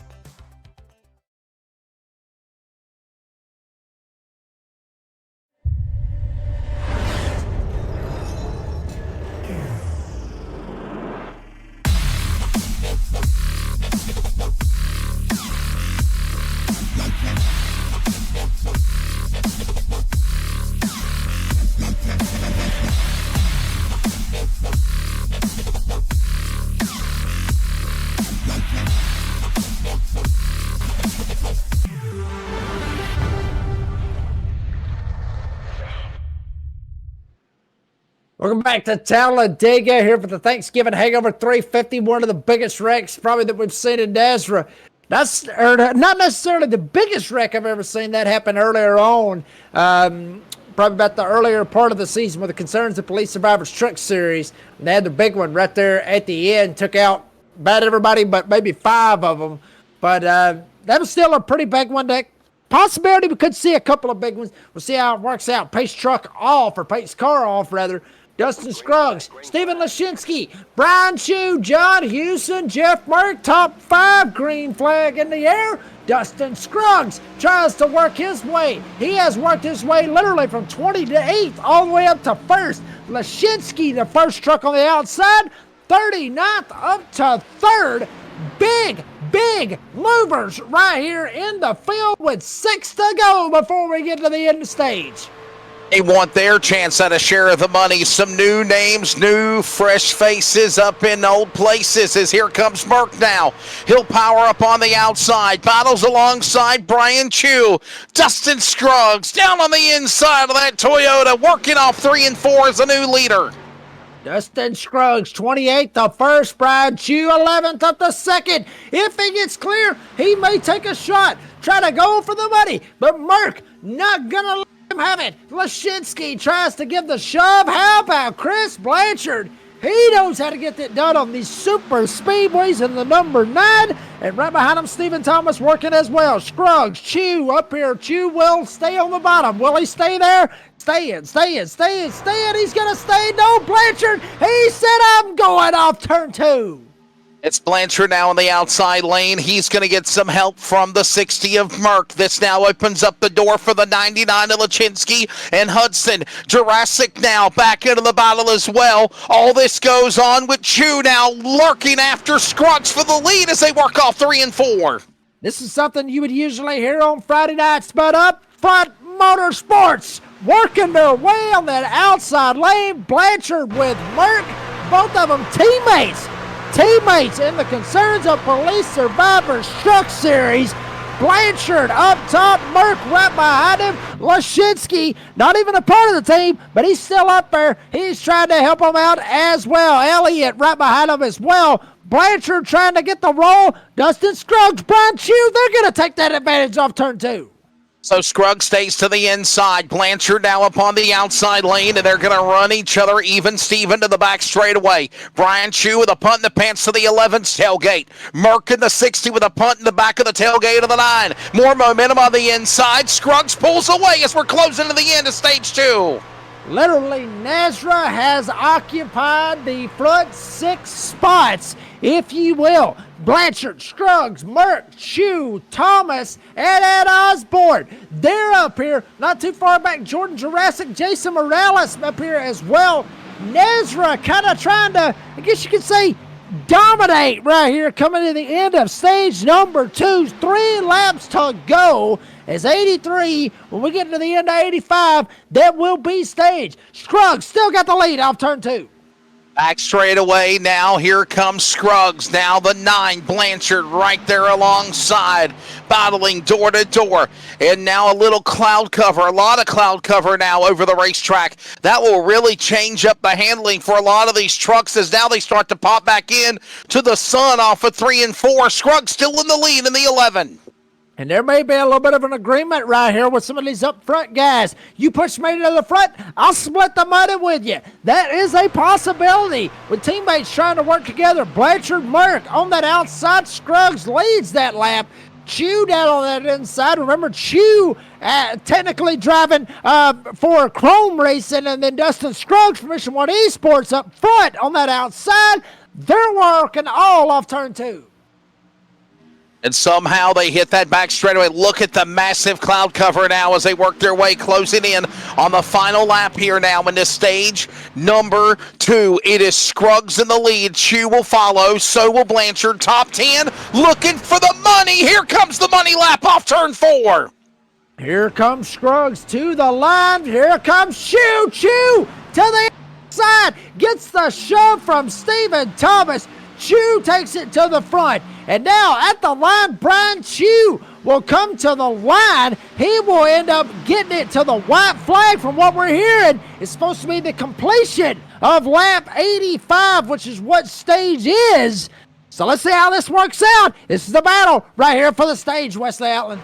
Yeah, this is the money lap. I think we're always a lap behind on this scoring ticker up ahead. This is actually the final lap of stage number 2. And remember, they will go into the green flag of stage 3 unless there is an accident on its own. And we're 3 wide as they work their way back up the racetrack. The leader is going to be Blanchard. And they make contact. Brian Chu gets turned around. Scruggs is into the wall. Malik Ray, the pole driver, is in the wall. So is Elliott. Another big kerfuffle with smoke bellowing in turn 4 as Blanchard from Maine is going to come to the line and take the checkered flag and the caution in green and white to end stage 2.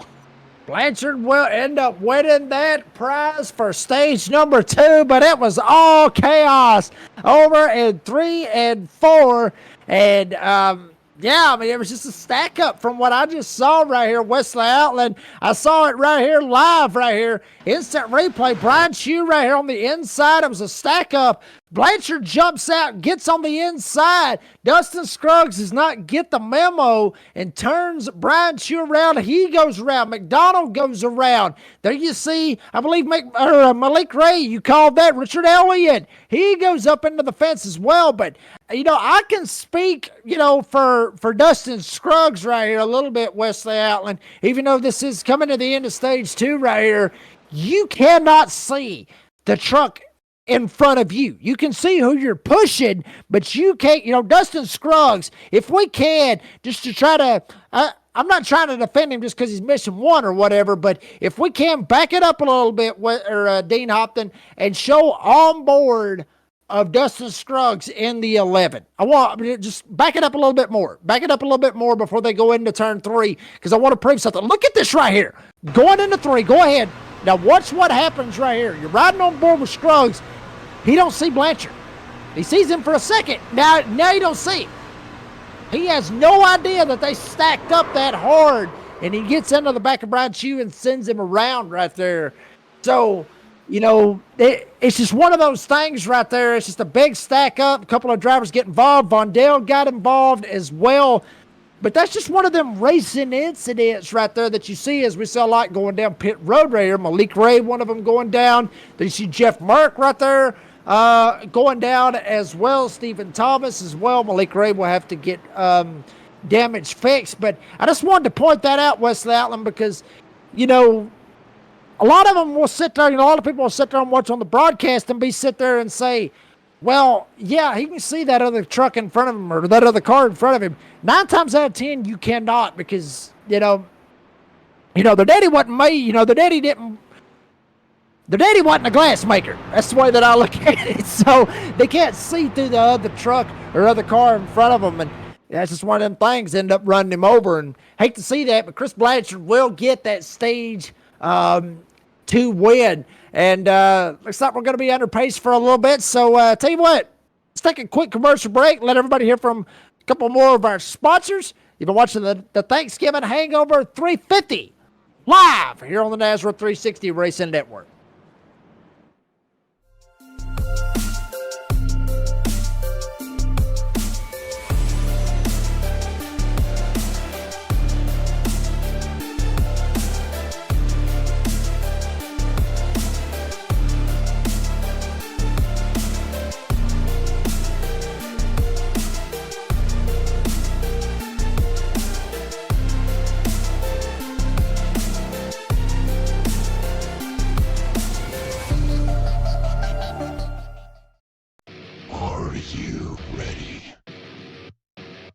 For Murph's Magical Creations, home to custom laser engraving and gifts. This veteran-owned and operated company engraves for all occasions. If you want one of Murph's Magical Creations, call the number on your screen or commission through either Instagram or via email. Murph's Magical Creations, made with love for you. Starbase 1552 Comics. We sell everything a collector would want. Comics, Funkos, action figures, and so many more. A real American comic book shop. We are online only.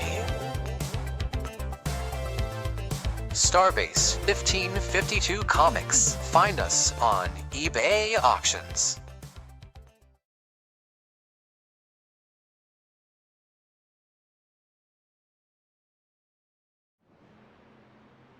Folks, welcome back to the Thanksgiving Hangover 350 live on the NASRA 360 Racing Network.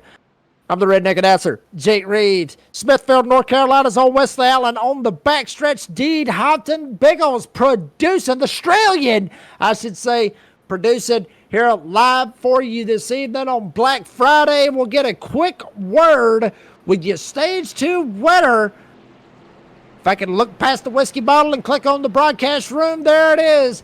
Chris Blanchard in the house, stage 2 winner. Chris, congratulations. Buddy, it looks like it's chaos out there. At least that's what we're seeing. It's definitely chaos. These guys up here are not being friendly. Well, I mean, Chris, I'll just ask you this right here. I mean, granted, nobody's being friendly. It was at the end of stage 2.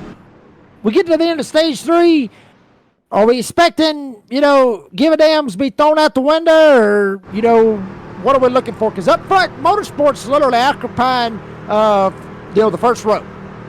There's no team orders tonight. It's all for one and one for all. Woo, baby, get you some. All right, Chris, good luck, buddy. Oh, baby. Oh, this is going to get good right here. No team orders tonight. It's all for one and one for all. Everybody going for what I'm hearing, $350 prize gets the win. Here tonight, Talladega, green flag in the air. Blanchard, Merck on the front row. Thomas right behind Blanchard. Jordan Jurassic, Richard Elliott up here as well. Jordan Jurassic, Jason Morales, Joey Stars, but up front, Blanchard gets the shove. Merck, no help. Here comes Thomas. Stephen Thomas, where he like to go to the outside, but Blanchard leads off 2.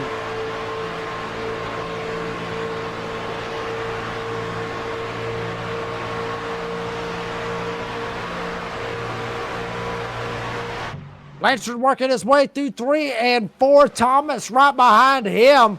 Merck up here trying to rock and roll as well. Right behind him, you got Jurassic. You got Elliott up here as well. Joey Stars. How about this right here for some of you Joey Stars fans? How about this? Oh. Joey was a lap down at one point, has worked his way back up here inside the top 10. Literally started 23rd in the field, but somehow, some way, cautions have happened. They fell his way. He's missed all the chaos. He's in the top 10 as they work their way off turn 2. Blanchard, Thomas, Merck up front. And right now they work their way again into that back stretch as the laps continue to tick down. We're into stage number 3. We're approaching lap 100. This is now the stage. The run for the money is on. It's Elliott. Remember what happened to him earlier? Spinning sideways at the end of stage 2. Right back into the battle again, in the saddle again, if you will. Battling Merck off 4. Big battle right here as Merck trying to rock and roll as well. Elliott up on the top side now. Granted, no team orders, but up front Motorsports on that inside right now. Merck, Blanchard trying to rock and roll as well. Kenneth McCullough Jr., how about this right here? On that outside rolling with Richard Elliott. He was a lap down at one point. He's up here battling for the lead. And the back stretch now, here comes now push the 9, Blanchard, stage number 2 winner. He's now battling on the inside behind the back of the 60. Elliott now with a push from McCullough. Here's a name we haven't talked about all night. The man out of Georgia. He's up now to 3rd. He's up to 2nd, battling Merck off 4. Big battle right here from Kenneth McCullough Jr. in the 0-3. Getting the shove from Matt Cherry right behind him. You got a big slide back here. It's Jason Morales in a 1. He's trying to rock and roll as well. Matthew Baker, we saw him get caught up in an earlier crash. He thought he was straight up out of it. Nope. He's up here. He's still got a shot to get it done, but Elliott, McCullough Jr. off turn 2, battle for the lead. Ooh, 2 degrees down the back straightaway again. That's that long 4,000 foot back straightaway. They thunder at speed now into turn number 3. McCullough now on the inside. He's the new Pied Piper here at Talladega. Elliott will fall back to 2nd. Cherry, Merck Morales, the new top 5 off 4. McCullough up here trying to get him some, and he has got him some here tonight for the Thanksgiving Hangover 350. Matt Cherry, he wants him some as well. Jason Morales, he's trying to give it to him. Now up on that top side, here comes the 5 of Matthew Baker trying to help them all out. Joe Hudson up here as well. Houston, rather. Let us know out there in live chat. We getting it right? Is it Houston or Houston? We're going with Houston. But up front, here comes Baker. Now Cherry trying to get the lead off turn 2. Got a feeling it's going to be Husson, maybe, or Houston for that matter. We'll figure it out. Let us know as we work our way to the back straightaway. Now into turn number 3, McCullough in the lead. Cherry now, the Lowe's machine up in front of that top spot. And we're going to go side by side again. Look at Jason Morales quietly up into the front again off 4. Jason Morales, he loves chaos, and he loves to, I guess you could say, make chaos work. That's what you're seeing up here. Saw him a couple of times. Go to the front, go to the back, go to the front, go to the back. Will he stay up here at the front? Looks like he's going to do it. Right behind Matt Cherry. He's got Matthew Baker right behind him. Inside lane advances. McCullough Jr. Now he's got Elliott. They're going to work their way. Jeff Merck with him as well off turn 2. What a move on that back stretch now. Look at Elliott. Elliott now shuffled out of line. Here comes now Cherry up on the outside lane. Push and slingshot engaged from the 1 of Morales. And look at now the 5 of Baker. Remember, he crashed earlier. He's back into the song and dance party when it counts the most as we approach a century grind here at Talladega off 4. Barry gets the run on the outside. Jason Morales gives him the shove. Cherry thought he was clear. Thinks different. Thought he was clear. Morales has to get out of the gas. Baker's got to get out of the gas. McCullough Jr. jumps to the top side. Here comes Richard Elliott on the inside. Big stack up after Cherry thought he was clear. Everybody outside lane literally lifts, and the inside lane advances, jumps up. Now McCullough Jr. on the outside off 2. What a move, and now that shuffle, shook and jive on the inside by McCullough. He'll throw the block down on Elliott. Here comes Cherry now at Clean Air. Can he do something in the 45? He's got Baker behind him. So is also Ray, and they're going to run each other into the front for the leaders of McCullough off 4. The outside lane's working. McCullough Jr. on that inside. Elliott down here with him. Here comes Cherry. Cherry with Baker. They're trying to roll, as well as Malik Ray, who got involved in that last caution. Jeff Martin, watch this. Right here. Bam! That's how fast it is. Here at Talladega, that's what 194 miles an hour looks like. Here at Talladega, Merck, Cherry, Elliott, Baker, they all worked their way off of turn number 2. Fastest man of the race so far is the man in 5th now, or 3rd. That's Matthew Baker, 49.423 seconds, and he is climbing. He's got the tailgate of Baker in front of him. Well, Baker did. Now Cherry goes to the inside, and they start shuffling, working into 3 and 4 again. Big moving around is now Cherry, Baker, battle for the lead. Malik Gray and Kenneth McCullough Jr. Cool thing about these special events, Wesley Outland, is that we see battles that we never thought we would see. We would never see Malik Gray, a Coke driver, battling against Kenneth McCullough Jr. You would never see Matt Cherry going against Matthew Baker, Richard Elliott working up against Ed Osborne. Somewhere in that range, that's just one of the great things about NASRA. We get to see some of the special events that we see. And what a show they're putting on, no doubt about it. We have definitely been entertained, as you mentioned the words of the Gladiator quote earlier.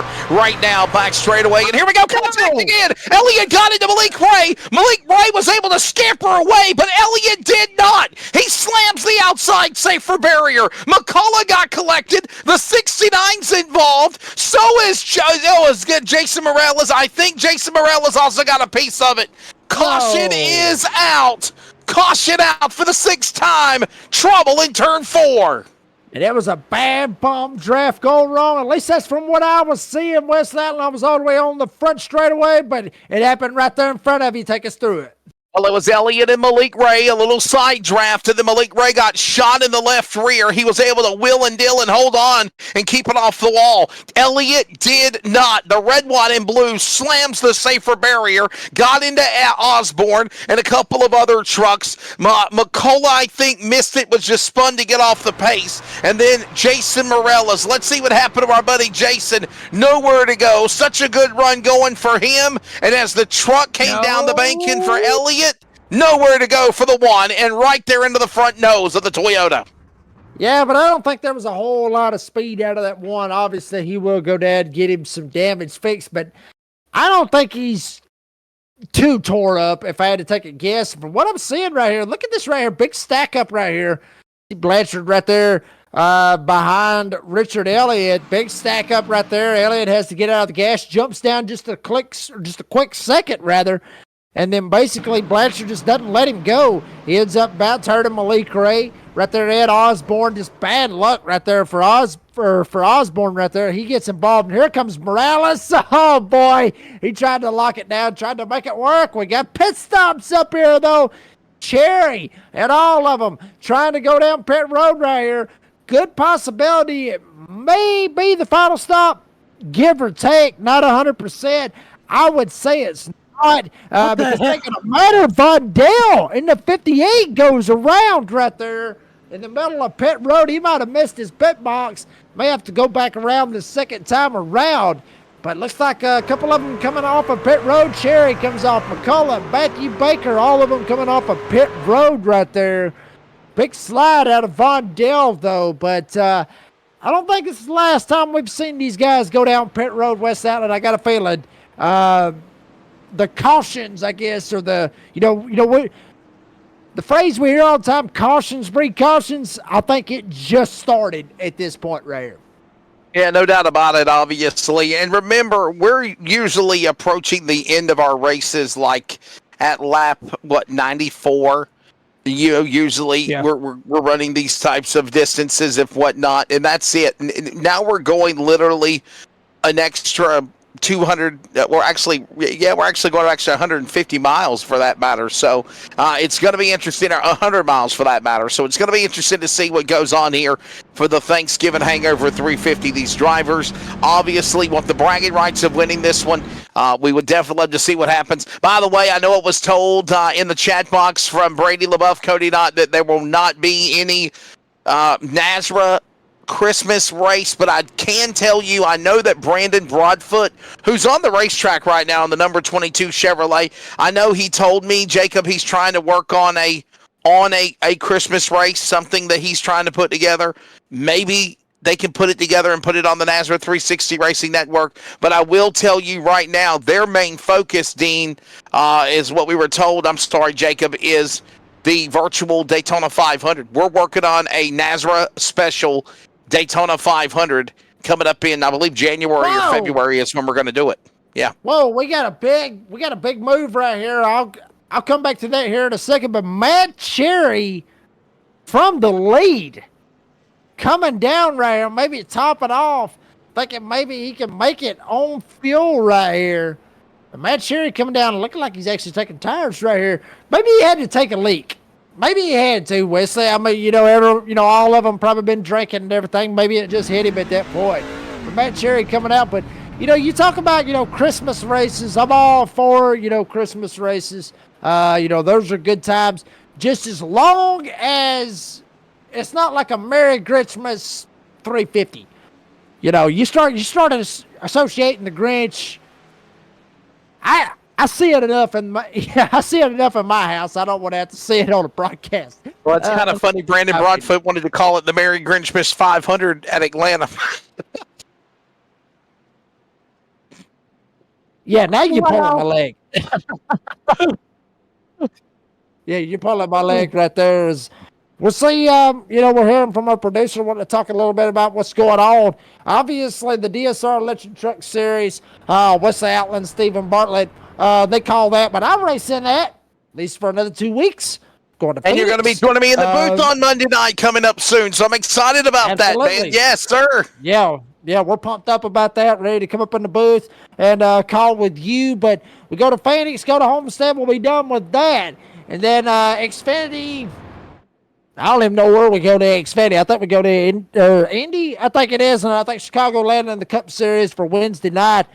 Goat Locker just getting at the end of their playoffs, and then the concerns of Police Survivors Truck Series getting ready to start the Fast 14 at Richmond, like you said, Wesley Outland. So big stuff going on with NASRA. If you have not yet, like and subscribe.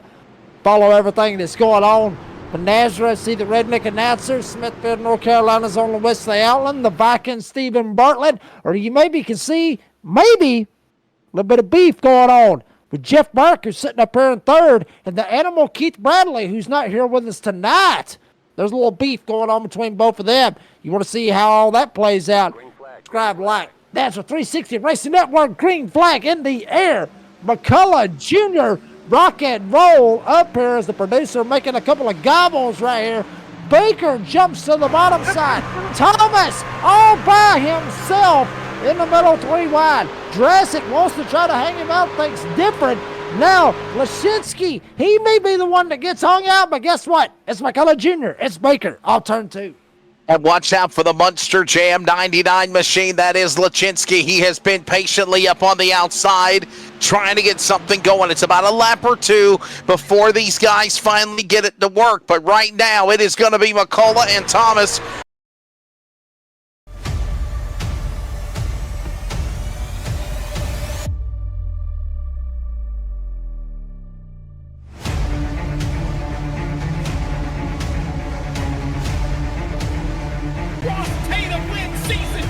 Of the NASRA Blanchard's Towing Xfinity Series. Brady LaBeouf will win the championship and the race in the Butt Kicker 250. Keith Bradley gets his second championship on the Friday Night Series with the Concerns of Police Survivors Truck Series Season 8. His rookie season, he will win the championship for the Concerns of Police Survivors Truck Series.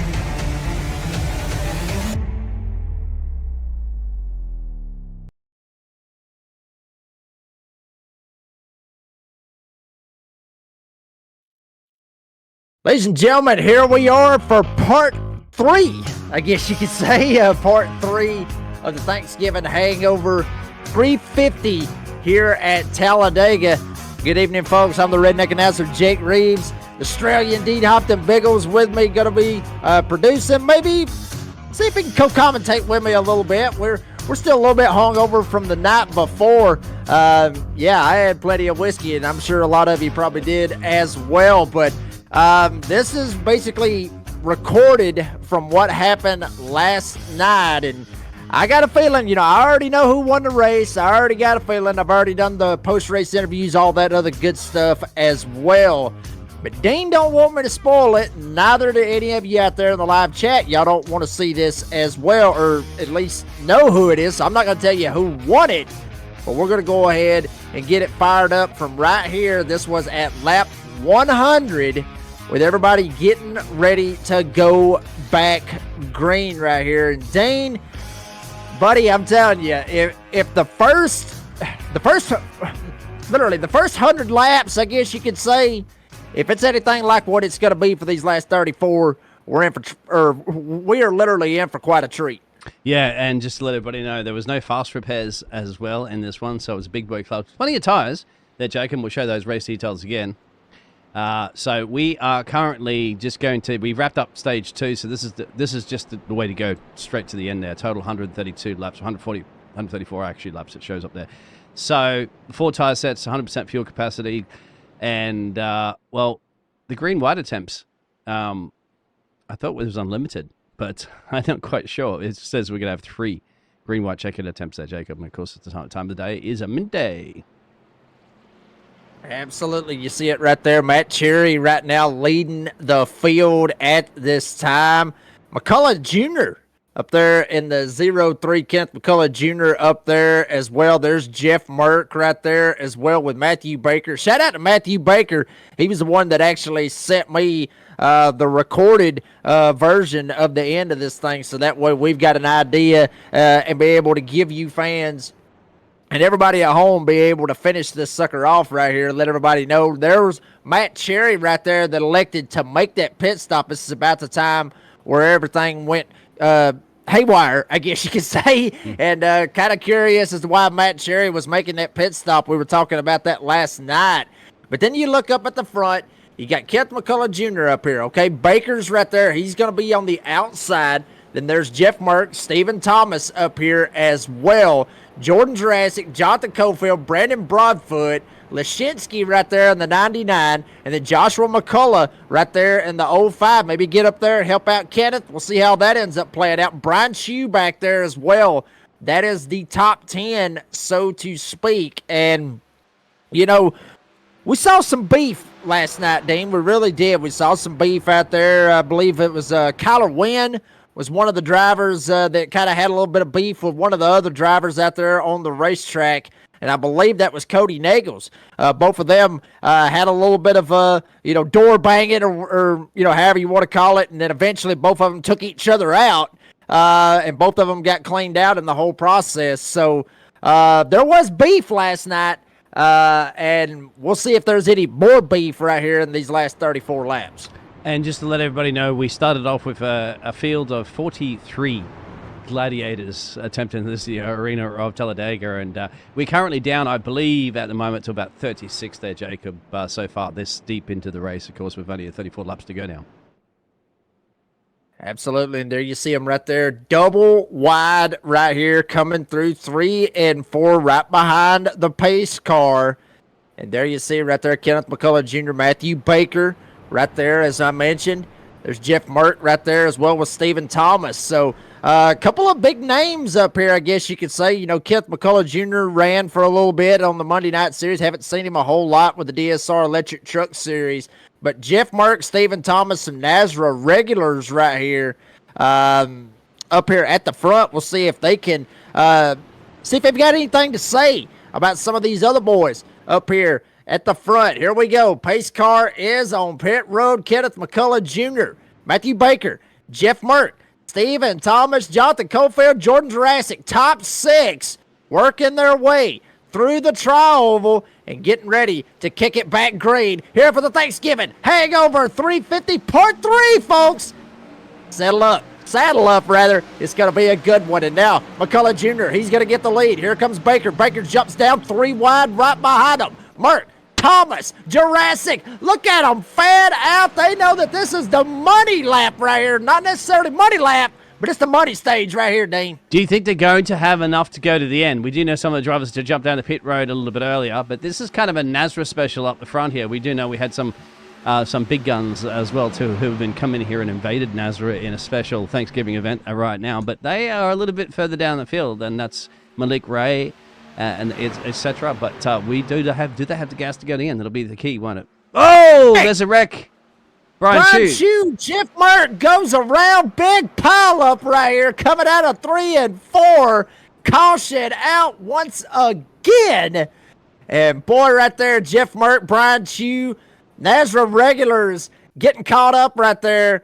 Caution out once again. We'll take you through right here. Let you see kind of what happened. Basically, we can kind of rewind it all the way back. See what happened right here. Look like Brian just came down. Merck comes back down, hits the apron, shoots back up, and gets into Brian Chu. He goes around. Everybody, there's Dustin Scruggs back there. I see him in the 11. He gets airborne up in the wall. And then after that, I mean, it's just straight up chaos. Everybody trying to get through that whole ordeal. 00, believe that's Huck Wigginton back there. Yes, he gets involved. Aubrey Thompson started on the outside of the front row. He gets involved a little bit as well.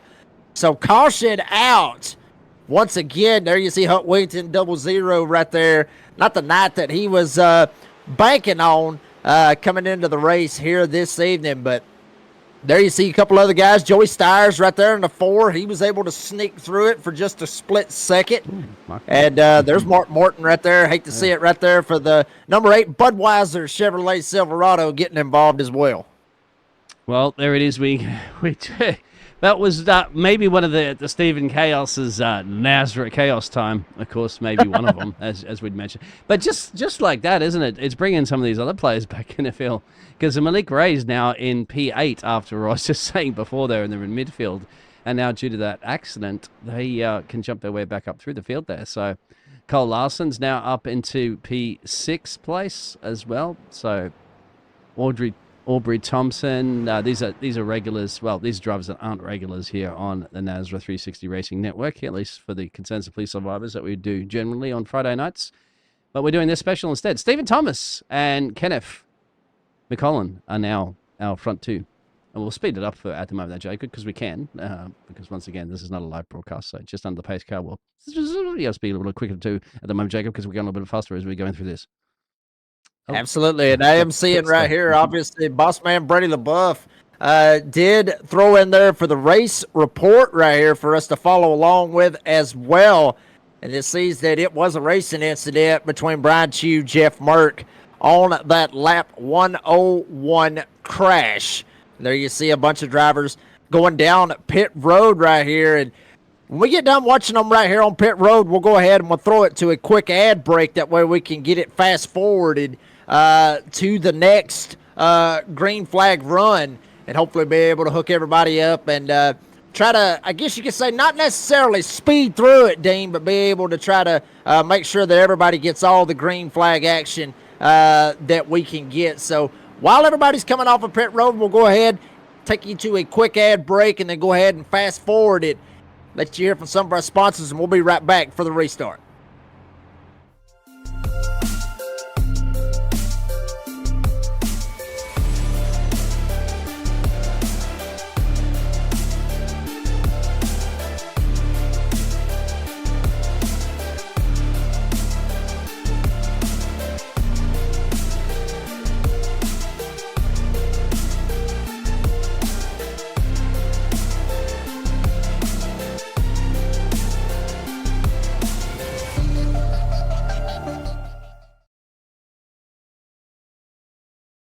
Are you ready? For Murph's Magical Creations. Home to custom laser engraving and gifts. This veteran-owned and operated company engraves for all occasions.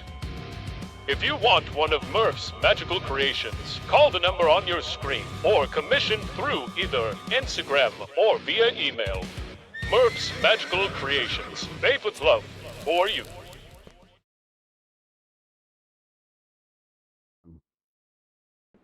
Folks, we're back here at Talladega after that little ad break there you saw just a minute ago, though. Premier Racing Setups, you need one, you know where to go, PremierRacingSetups.com.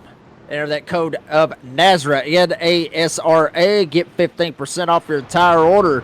And as I say each and every week, Dean, do you want the setups at the Redneck Announcer races? You know where to go. It's PremierRacingSetups.com. Coming off turn 4 for another restart right here. We'll see how this one pans out. Stephen Thomas, Kenneth McCullough Jr. up here. Matthew Baker up here with Jordan Jurassic. The 05, Joshua McCullough up here. 05, watch out. The McCullough boys, they up here, they may try to get a run at it, and they know how to get it done on these super speedways such as Talladega and Daytona. Hit the restart zone, green flag in the air. Thomas, gas is up, a little stack up, one way around back there. Maybe he looked like Jeff Merck a little bit, to be honest with you, depending on how the truck looks, but we're going to stay green. Thomas on the bottom side, McCullough Jr. up top. He's got Jurassic, and he's also got John Mollahan back there in the 6. All of them tight formation, but the bottom line is going to advance. Stephen Thomas, Matthew Baker off turn 2. It's a big crash behind them once again. Billy. It looks like that will be a caution. Yes, everybody backing it down. And that was the 55. Like you just said right there, that's Billy Milliner. And the 55 ends up going around right here. And, got the rewind going on. Let's see kind of what happens. I'm just wondering if he was blinking there for a second because it's cutting in and out. And this, of course, from a replay of somebody else. But nobody else was blinking. And, of course, see, that's a blink because the car's just disappeared. And then instantly there's a wreck after. To me, I'm going to have to say that might have been a connection issue. Yeah, but I mean, from what we're seeing from the race report, they threw it on Billy right there because, granted, he was blinking right there. So Billy blinking right there. Yes. Bashinsky has no idea what's going on right there. He just holds his line and just goes right there. And, I mean, is what it is on that one. Also, we're hearing from the race report that Aubrey Thompson, who started on the outside of the front row, got a EOL for changing lanes on that restart. So big deal to see that right there. And, another thing about it, that, we were talking about some of this last night. I talked about it, previously is, there's guys in this race, Dean, we see Stephen Thomas and, those drivers, that are NASRA regulars getting out here. I mentioned it last night where NASRA regulars are basically racing up against some of these big dogs like Malik Ray and Kyler Wynn, who we saw earlier on, Cody Nagels, all these guys, and even Matthew Baker, all these guys, whatever, that the NASRA guys is going up with them. And it's a good little match, I guess you could say, to see, just to see kind of everybody coming together as one and everybody getting out here racing the way that they are. Oh, I love it, and of course it's fantastic because it's all for it's a fun Thanksgiving hangover, which you'd probably have your hangover now, the day after the Thanksgiving. Oh yeah, hangover 350. But anybody could still get this one, isn't it? I mean, it's still considering we've had a couple of wrecks in the last couple of laps, and we had some good. If you go back and look at part 2, part 1, I know part 1 was very, very choppy. When I was watching it back here, I was like, oh my God, my internet. I don't know why I did that one. I apologized profoundly because everybody put so much of an effort in. Brady, the boss man, and Cody put all this effort in behind all the drivers that paid money here. And of course, there's going to be rewards paid out and stuff. And then it just went a little bit pearl-shaped. But it is what it is. We're working off the replay you said by Matthew. Was it Matthew who was providing us the replays? Matthew Baker. Matthew Baker, yeah. Yes, sir. Which is going to be great because we're going to see his pit crew at work. That's the only thing you can see, the pit crew at work. Here's these other drivers coming back in again. So I was wondering if they're going to have enough gas to go to the end. They've elected not. They're going to... Would you put pull freshies on right now, or would you just splash and dash? I mean, Talladega, you really don't worry so much, I guess you could say, about the tires and everything. Yeah, it's all more about the fuel and, your aero damage, which obviously you get caught up in a bunch of wrecks or whatever. You can end up having, some aero damage. And, obviously that's going to hurt your speed. But tires is not necessarily going to be that big of a deal. As you saw right there on the right side, right there at Cofield, have a little smudged up or scruff or however you want to look at it. So a lot of these guys, that's going to be their main worries. You see Cody Knott right here. He's been in a couple of accidents tonight. Jeff Merck, we saw him with Brian Chew a while ago. They got involved. Dean Gagliano, spoiler alert for that one, I actually spotted for the last restart for Dean Gagliano last night. Yes, I was hammered, but honestly, if he would have went where I told him to go, he probably would have got caught up in a wreck. But that's no spoilers, Dean, but that's just seeing some of the guys that we saw last night. Stephen Thomas up here at the front as well, and Thomas knows how to get it done on these super speedways. Granted, if you remember, he's a Daytona winner in the past. Matter of fact, won the Monday night DSR Electric Truck Series for this season right here for season 4 rather, for the opening week. Yeah, he certainly can. He's the family handyman, as written on the side of the truck there for the number 23. We're going to go a little bit quicker at the moment because we're going to be zooming it up there so they get themselves in the double formation and then they can resume the race at the moment there, Jacob. As you can see, it's just traveling at about 2 times speed as everybody's getting. And I also think that they're jumping back into pit road there to chip out some of those repairs, as you saw there. So some of these trucks were involved in some of those wrecks earlier. So you know what it's like. If you can stay on the lead lap there, Jacob, and then get a little bit of damage repaired under a couple of cautions, then bingo, mate. You could get all those repairs done and be back in it in no time for the final 27 dig shootout, or really the last 10 laps where you want to be starting to get the pedal to the metal. Absolutely. And, this is right here. This is about the time where everybody was double filing up, getting ready for this restart. Obviously, you see the pace car lights is off. And there you see them right there going through 3 and 4. Thomas down there a little bit. Thomas actually had a little bit of blinking issues like you see right there. So he's going to be blinking for a little bit right here. And we'll see how this ends up working out for this restart right here. There goes the pace car, pulls off. And Stephen Thomas, Kent McCullough Jr. up here at the front. Baker up here with Jordan Jurassic. Joshua McCullough, watch out for these 05, 03, however you want to look at it. This is when it's going to get good for some of these guys. Maybe try to work together as teammates. Hit the Geico restart zone, green flag back in the air. Thomas gasses up, tries to get away from Baker. They hit the line. Thomas will take the advantage on the inside. McCullough Jr. up top. Here comes Jordan Jurassic. He is going to try to rock and roll up here. Maybe get him a win. And, honestly, Jurassic, he knows how to get it done. Obviously won in Atlanta. Granted, not a super speedway, but he knows how to win. They certainly do, and all they got to do is stay up the front here and not get any wrecks, and then get a nice little sprint out towards the end would be absolutely fantastic. Also got to see who's the biggest gainers and losers at the moment. Not sure if this is based on the actual information from the race start or not, because we're working on a replay, but it's showing old Stephen Thomas there, 26 positions up there, and Kenneth, 12 up. So maybe correct on our starting order that we had from our qualifying earlier. Here we go, Jacob. 26, 20, almost 25 to go here at Talladega. And McCullough getting all he can handle right now from Jurassic right behind him.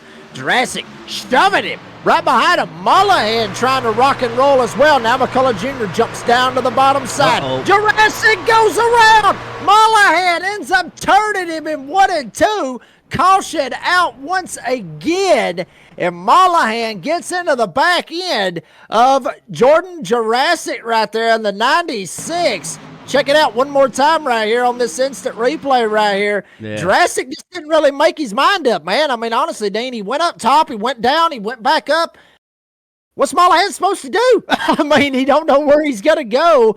Thankfully, looks like everybody was able to miss him right there and not get him caught up. But there you see it. I mean, Jurassic went up, went bottom.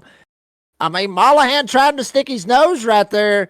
And granted, there was a hole, but then Jurassic just kind of closed it off. And at that point, Jurassic's along for the ride. And they did, as far as the EOL report, Jurassic got busted for that one right there. And just a remarkable how the whole pack that were all batched up after that restart managed to avoid him. He was lucky he went up high to the fence. Everybody was coming back down because it was exiting out of turn 2. So I think that was just the luck of the draw where it happened. And so Jordan Jurassic now will jump to the back of the EOL, as you mentioned. But, however, you'd have to say, for a wreck, it couldn't have gone any better for everybody else because they all lived to see another day. So, yeah, good on them. 25 to go now. And we'll just speed things back up again. We're going to get some green flag racing there, Jacob. No spoilers alert, but I hope we can. Yeah, we actually are. I mean, the next time that they're actually going to get to go green is going to be at 1:13 as far as the laps go. So you want to keep it on the fast forward. You got to keep it there for a little bit. I tell you what, let's throw in a quick ad break. That way we can go ahead and fast forward. Because granted, this is 2.66 miles. It's going to take a while for the fast forward and to kick through, Dean. Yes, sir. So everybody stick around. We'll bring you back for the restart here for the Thanksgiving Hangover 350.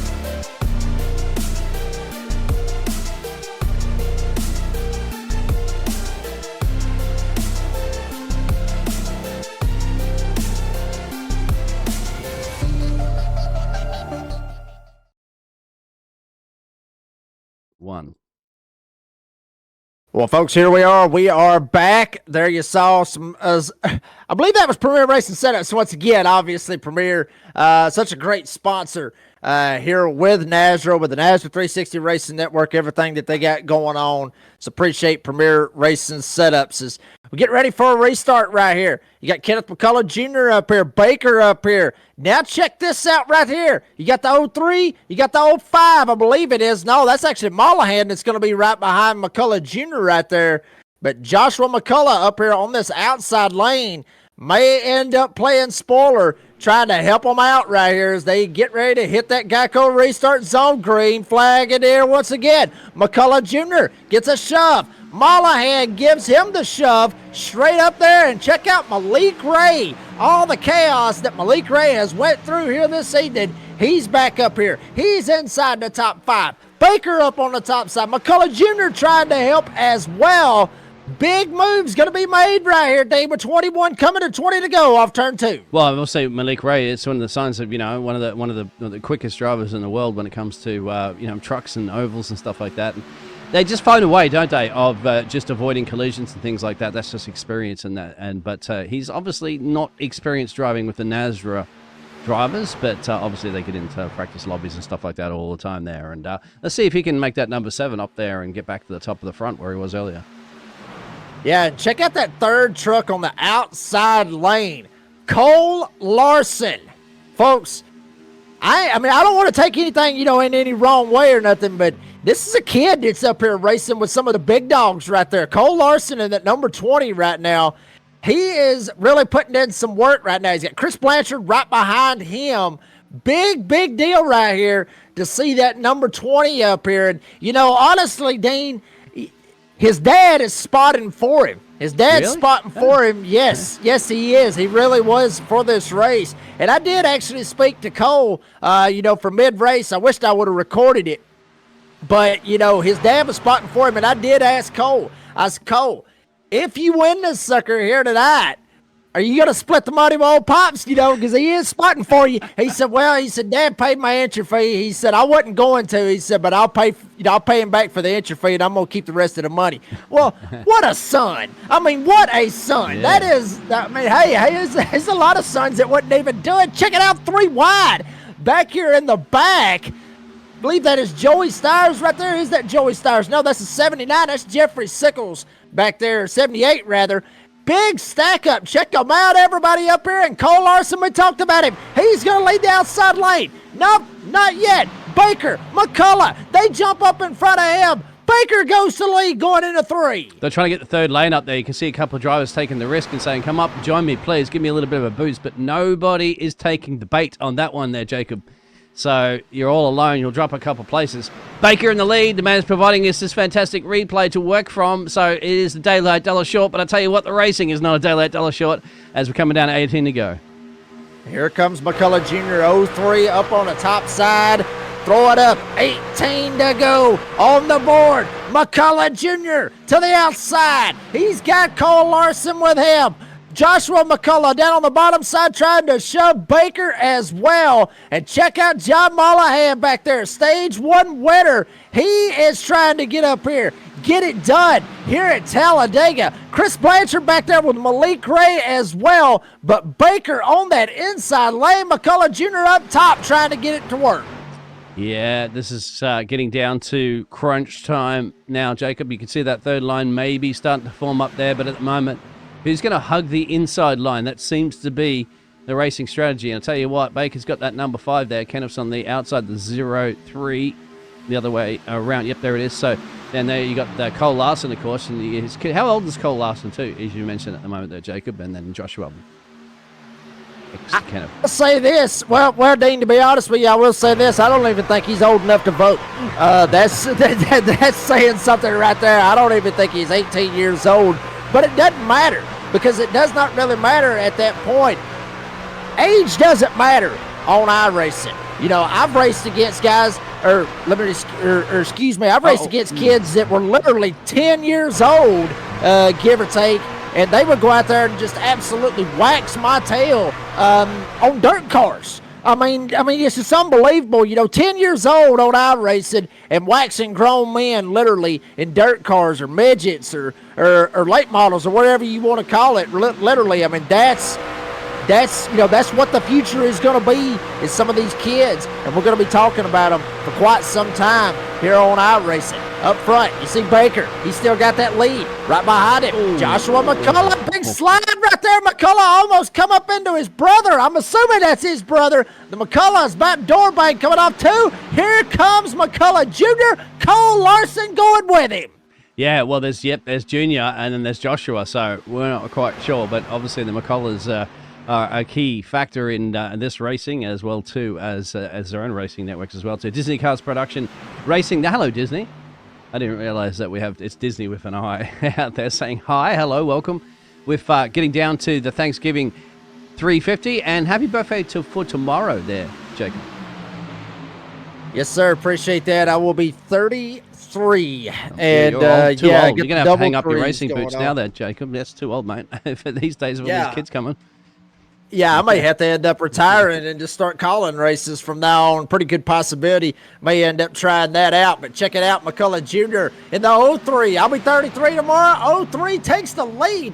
Larson on that outside lane. Blanchard back there. Malik Ray back there. How about Octavio in that 48? He's trying to make something happen as well. But McCullough Jr. down in front of Baker. They're going to rumble off turn 3. It's check about 3 and maybe even 4 wide. Looking as they hit the tri-oval. McCullough Jr.'s got it. Here comes Larson to the outside for the lead. Yep, going to try to get a nice boost on the outside, which is going to be working as well too. That third lane is starting to slowly form. We're going to expect that. We're going to expect to see 3x3x3. I'd say when you get down to about 10 to go there, Jacob, because it's the only way, an opportunity to get your truck up further is to take the gamble and get the push. Big time gambles being made up here. As there you see McCullough Jr. up here. Larson trying to get the shove. Big slide right there out of the 05 of McCullough. Almost comes up into Malik Ray. That's going to open the door for the outside. Larson gets a nose on McCullough. Blanchard got a nose on Baker, but the inside lane will come back and it will advance. And McCullough Jr., he will end up taking back the race lead. But Larson got no help. Blanchard staying off the back bumper. Baker shoves McCullough up the hill. Baker's going to shoot to the inside, door to door at the line. Baker's going to lead it by just a split second. And McCullough Jr., he's going to try to fire off on this outside as well. Oh, there's some door banging between the 20 and 05. That's Larson and Joshua. So a bit of a switcheroo. Kenneth elected to take up the middle line. Big Rick behind Larry McDonald. Big Mac in the 80 flips up in the air, comes across the nose of the 02 of Richard Elliott, and a couple of them just straight up T-boning the inside wall. Caution out once again. And if we can go back, it was where Larry McDonald in the 80, the McDonald's truck. You can't miss him. I mean, right there it is. I mean, you literally cannot miss that truck, making me want to go get me a Big Mac, to be honest with you. But check it out. Get stuck 3 wide right here. Elliott, Octavio, they're up there. Aubrey Thompson, Jason Morales, Matt Cherry, all these guys are at him. Now, check out, see kind of what happens right here with Larry. Larry kind of eases up a little bit. Let's see what happens. Octavio jumps up. Where does McDonald go? Looks like McDonald just kind of comes up right there. And, you know, from the race report, we're hearing that it was just a racing incident between Larry McDonald and Richard Elliott. But which one of them went flying down to the inside wall and hit it head on and went up into the air? One of them did. Ooh, that's a high-speed crash too. And no fast repairs. We will see. That's a little bit further back, wasn't it? That's around... we got Elliott. That's Brian Chew in the 51. Brian Chew in the 51 takes one of the hardest hits I've seen here this evening. Just nails it. Big hit right here, right on board with Brian Chew. Oh, you don't want, oh no, this ain't going to be good. Oh no, gets hit. Hits in the back end, rides the inside wall, and the whole camera almost gets ripped clean off the top of his race truck. Caution out as for that right there. But like I said, it all started with McDonald and Elliott, both of them getting involved right there. So caution out once again. And Dean, this is going to happen right here. These moves, 3 wide, 4 wide, crazy moves happening like this right here. All this is bound to happen. I mean, everybody's trying to, like you say, risk it for the biscuit. They're going for the money. Yeah, that's also... going to, those with no fast repairs, it's going to be very, very difficult for some of those drivers to get back into this one. That'll open up the door for some of the others to take an opportunity here. We have some Mark Vondel as well. Like, he's climbed his way up here at the moment. He's down at P8. He's just behind Malik Ray. Jason Morales, how's that for Jason? He's sticking in there for the number 1 machine. He's not too far down the road there, running in P9. Aubrey Thompson and P10. Brandon Broadfoot, wow, look at that. So the number 22. Managing to stay out of these wrecks and bring his truck back up there. 33 positions gain, I believe, too, up to P11. So he has to be the biggest gainer, along with Cole Larson and Joshua McCollum. So we'll go a little side-by-side, too. Thanks Starbase Comics, of course, there, Jacob, because if you want to get all your comics, you can get them all on eBay, too. Don't forget, all you have to do is search for Starbase 1552 Comics and have a look at their specials that they have, any of your favorite comics and collector's items and things like that. G.I. Joe, look at the classic ones like that. I think you got a few of them laying around, seeing you're a 33-year-old man. I'm sure you used to play with some of those toys when you were younger. Absolutely, man. I mean, obviously, pretty cool to see that right there. I got Star Wars, Darth Vader, Luke Skywalker. I'm myself more of a Batman kind of guy. I'm kind of always. No, but he had a hell of a lot of money. That's exactly what it was. He had a lot of money, that being Bruce Wayne, Batman, obviously Joker, all of that and everything else. So I was always a big fan of Batman and Robin and Joker, Mr. Freeze, Riddler, Two-Face, you name it. I mean, I've watched just about every Batman movie that there was. Which is your favorite? To make, so... Which Batman movie? Yeah. Well, so many now, I mean, Yeah, I mean, a lot of a lot of people would sit there and say, well, it's probably going to be, yeah, I like the Michael Keaton ones. I liked, where Michael Keaton was in there, going up against Jack Nicholson, when he was the Joker. So there was that one. Danny DeVito, when he was the Penguin, liked that one as well. But I got to kind of go with everybody else. As bad as I got to say it, I love the old school Batmans. But the Dark Knight Rises with Christian Bale and Heath Ledger, that right there just takes the cake. Right there, Morgan Freeman right there is Lucius Fox. I mean, Dean, we could talk about this all day long. I mean, we could literally, spend 2 hours talking about Batman and Batman movies just because that's how far back I go. I've watched every single one of them. I absolutely love it. But to answer your question, The Dark Knight Rises, I'd have to say that one. Maybe also, or actually, excuse me, that's The Dark Knight. The Dark Knight Rises was the one where Tom Hardy was Bane. Yeah, we're getting a little bit off track here, but hey, you got it fast forwarded all the way to the restart, so here we go. I got McCullough Jr. up here. He's going to be rolling up here on this outside. We'll see if he can try to make it work. Baker on that, Baker outside, McCullough Jr. on the inside. Joshua McCullough up here as well with Cole Larson. We'll see how this ends up playing out. Green flags in the air, and big stack up back there in the back. They're already trying to get it fanned out 3-4 wide, however they can do it.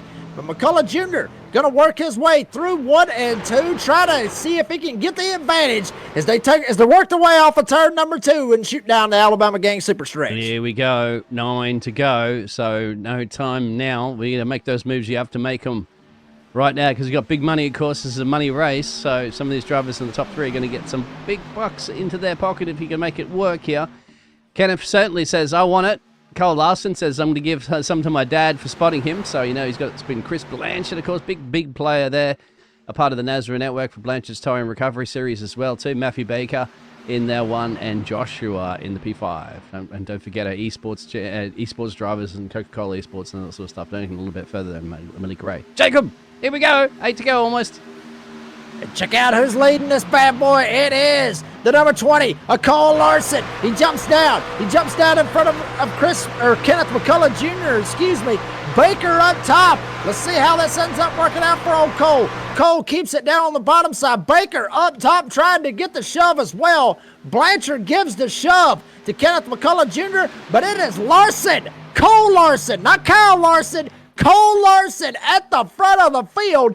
Baker on the outside. He's trying to get that shove. McCullough right behind him. Now to inside of the 05 McCullough is Malik Ray back up here in this battle with John Mollahan. Larson goes to the inside. Here comes McCullough Jr. on the outside for the lead. Nobody's thinking about that third lane yet. In fact, look at the pack of at least 9 or so cars. They've got a bit of a gap, actually.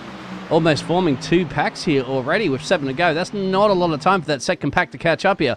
Who's going to be bold and brave to put in a third line to come out there? Just seems you're going to scrub so much speed if you get up to that fence. Big slides going on right now. It's McCullough Jr. right here. Larson! Cole Larson gets a shot. Blanchard with Malik Ray get into the left rear of Cole Larson, send him sideways. But what a save out of that young man right there going down the back stretch and saving the truck. I bet you his daddy's eyes got really wide right there. Oh, son, hold on to it. I know you can do it. He was able to do it. Now McCullough Jr. up here. He has got Matthew Baker to his outside. Big battle going on. Now we got a slide. Vondale goes around. Caution out once again. Broadfoot gets involved. Jason Morales. No! Jason Morales gets involved as well. But Mark Vondale goes around. Caution out once again. Oh, we almost got a nice little sprint towards the end, but this is it. So we'll look around Brandon. You can tell me exactly there, Jacob. Where did it look like it all went pearl-shaped? There, 59, wasn't it? Well, yeah, I mean, this is a whole lot of net code right here, Dean. I mean, a whole lot of net code. If we back it up right here, and we was to say right on board with John Mollahan in the 6, watch what happens right here with Mollahan and Vondale right here. Is actually, this was a racing incident between both of these drivers. You see Brandon Broadfoot right here. Go to Mollahan in the 6. Yep. If you can go to mile ahead in the 6 and right on board and watch what happens right here with Vondale. Yeah, I'll tell you what, keep it right. Yeah, that'll work right here. Watch this right here. He literally goes through his truck. There's net code right there. Serious net code right there. Mile ahead trying to do all he can. Jason Morales, just send it, son. Just send it. And Vondale went through his truck. So a lot of net code played a factor right there. And then there you see Morales trying to be able to sneak by it at the last second. He ends up getting involved. Brandon Broadfoot, one of those drivers, involved as well. But that was just serious, like literally serious net code right there. It's just one of those things, Dean. I mean, we see a lot of net code happen here at these super speedways when everybody's running that close to one another. Look at Jason. I mean, he just tried. He tried, and then he literally went all the way through Vondale's truck. Literally went all the way through it. Broadfoot goes around. There you see the 58, Jonathan Cofield. Shout out to him. Roll Tide. Alabama beat Auburn today. Had to go with it. But there you see it right there. Morales Cofield ends up going around as well. So, caution out. We're getting down to the nitty-gritty right here, and we're getting down for what will be one of the final restarts right here, and it will be at lap 132 will be one of the last restarts, rather, depending on how many of them there is. Kenneth McCullough Jr., he leads. Is he going to keep it? We'll see what happens right here, Dean. Exactly. And we'll thanks Murph's here for a second when we come back. Yeah, absolutely. Are you ready? For Murph's Magical Creations. Home to custom laser engraving and gifts. This veteran-owned and operated company engraves for all occasions. If you want one of Murph's Magical Creations, call the number on your screen or commission through either Instagram or via email. Murph's Magical Creations, made with love for you. Well, folks, there you have it right there. You see it right there. Everybody working their way down the back chute, getting ready for what we hope is the final restart of the evening for the Thanksgiving Hangover 350. Check it out. DSR Electric Truck Series. We're almost done with the season. Got 2 more races left. Phoenix Homestead. And that will be Monday night live here on the NASRA 360 Racing Network. Blanchard's Towing Xfinity Series. They're going to be rocking and rolling, I believe, Chicagoland. I think that's where we're at. I barely can't keep up with it myself.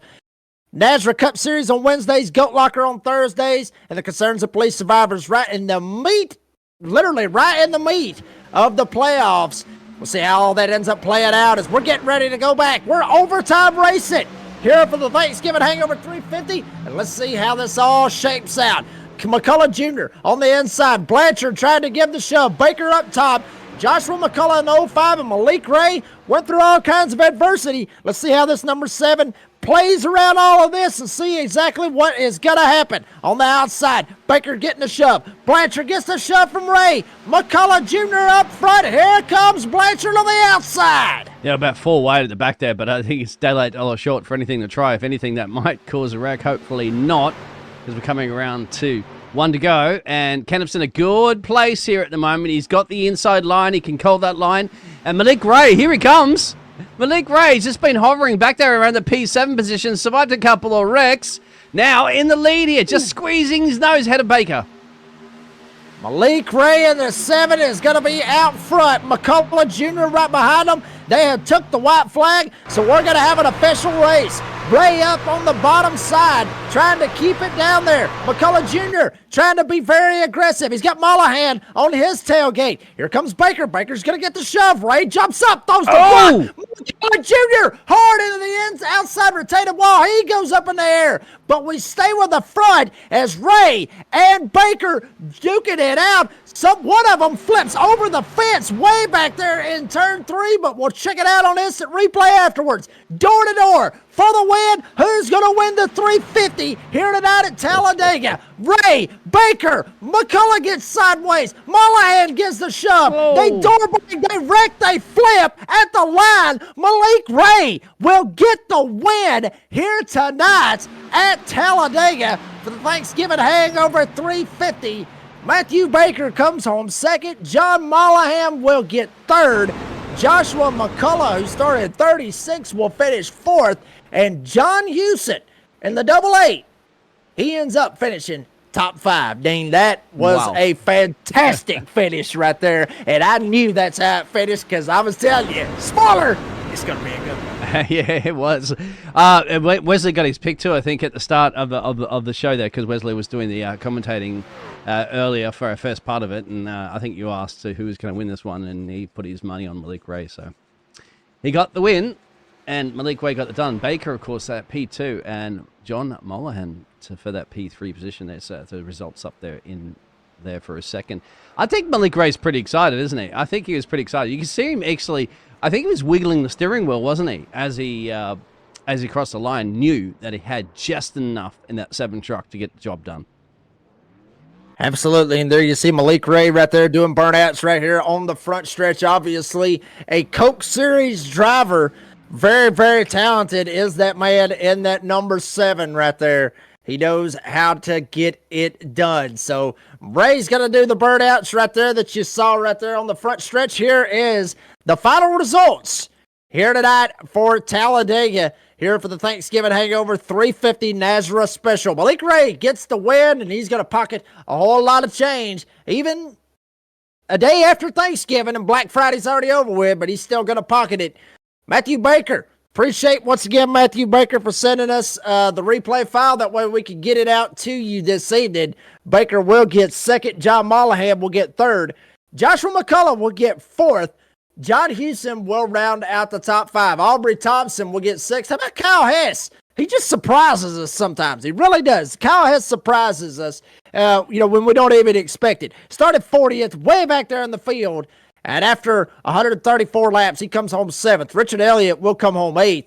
Jordan Drassick will come home 9th with Steven Lashinsky rounding out the top 10. Matter of fact, he started right beside Kyle Hess in the 39th spot. So big deal for that. Brandon Broadfoot started dead last in the field. He's going to come home 11th here tonight. Cole Larson, the youngest driver in the field, at least that's what we're assuming anyway, 35th up to 12th. So good showing by the young man right there in that number 12. Jason Morales will come home 13th. Jeffrey Sickles will come home 14th. Hunt Williamson will come home 15th with Jeff Merck rolling out or finishing in 16th. Joey Stiers 17th. Octavio Rondaletto will end up finishing 18th. George Jewell, how about that? Shasta's man, Dean. We know a lot about George. George started 19th. He ends up finishing 19th. Very quiet night for George, but at least he was here. Mark Vondell will end up finishing 20th, with Shane Trotter will finish 21st. Eric Zimmerman, 22nd. Casey Mank will get 23rd. Kenneth McCullough Jr. and what could have been on the backstretch, maybe a bad bump gone wrong, got him spun around. He was in it for the money, and he risked it for the biscuit, but in the end, he isn't going to win nothing. He's going to end up finishing 24th, and unfortunately will not be able to win anything out of that. Dean Gagliano, as I mentioned, I spotted for him right there at the end. Missed that big wreck on the backstretch. And if I would have, I told him to go low. If he would have went low, he'd have been caught up right in it. So don't count me on for a spotter, folks, if you can.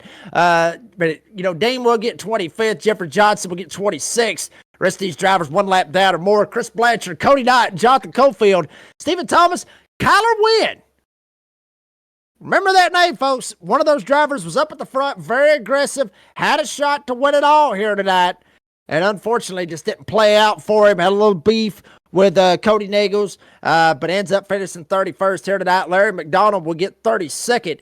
Matt Cherry, Brian Chew, 33rd, 34th. Dustin Scruggs, Mark Morton, 35th and 36th. Ed Osborne will finish 37th. Cody Nagels will end up finishing 38th. Taylor Peacock, Stephen Bartlett, 39th and 40th, the Viking finishing 40th here this evening. Joshua Rodriguez, James Waring, Billy Milliner will be the 41, 42, and 43rd place drivers here this evening. Obviously, Brady LaBeouf, Adam Newton was, I guess you could say, eyes in the sky as well, helping TJ Moore out, and TJ Moore was your race director. Dean, final thoughts real quick before we kick it to a break, and then afterwards, I had already recorded the post-race interviews with the podium finishers. I threw my take in there at that point, but I want to get your final take right here on what a fantastic race here tonight at Talladega. Absolutely. It was a great race. I mean, with a lot less cautions is what I actually thought would had. We had a couple of big ones, but you got to look at some of those drivers. I mean, you had Stephen Thomas in the lead, you had Caulfield in the lead, you had Chris Blanchard at some point right up the front there. Dean was up there. A lot of these drivers, Dustin Scruggs, Brian Chu, they all had their nose at the front. Jeff Merck was up there for a bit at the very start there, Joey Styres. So, the cool thing, Jordan Jurassic, is that they all got a chance, didn't they? They all got a chance to run at the front there and lead perhaps a couple of laps there and really get involved. And of course, in incidents and things like that end up changing those results that you see currently on your screen differently. However, you all had that feeling of being up front, right, and racing with all the top guns here in the NASRA network. So certainly that'll be a lot of fun. And it's a fun event, of course. It's a special event. Thanksgiving 350 is done and dusted. And you can show your hangovers, of course, as you mentioned. And good thanks for that too there. Smart thinking from the man from Rome, Georgia, to get the interviews done, isn't it? So we can actually listen to the top three. Hey, it gave me enough time to at least try to finish off that bottle of whiskey last night. I only got it halfway done, and I was trying to figure out where the other half of it was when I woke up this morning. But anyway, folks, we're going to take a quick commercial break, and then we'll lead you into the post-race interviews that we recorded last night. Granted, I was a little bit gone, but we still made it. It still made it through. So everybody stick around. Hear from our sponsors, post-race interviews after that. Everyone, be safe, be kind, be fast, as I usually say. And we'll see you on the next one.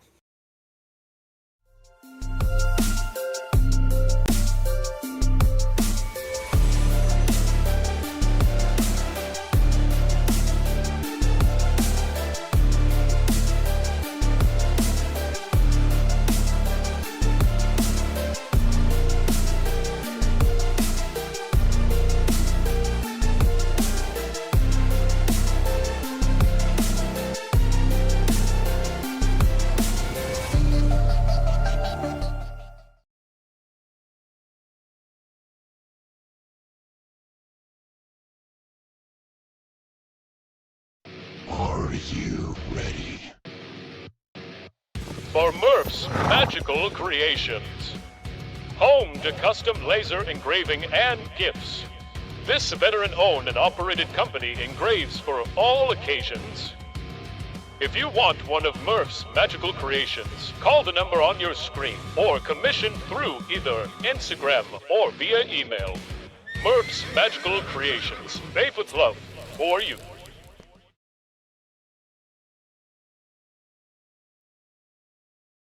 Well, folks, we're back here with the NASRA Special Thanksgiving 350. You see Malik Ray, Matthew Baker, John Mollahan right there, all three of those finishing at the podium. We're going to play that clip from last night. Granted, it was about 15 minutes long. Did not know it was that long, Dean. But, I mean, it is what it is. I just now saw it on my computer. So, everyone, stick around. Right here's the post-race interviews for the Thanksgiving Hangover 350. And as I mentioned, I'm the redneck announcer, Jake Reeves. Said, as I always say, be safe, be kind, be fast. And hopefully we'll have us another NASRA special here very soon. Bye for now.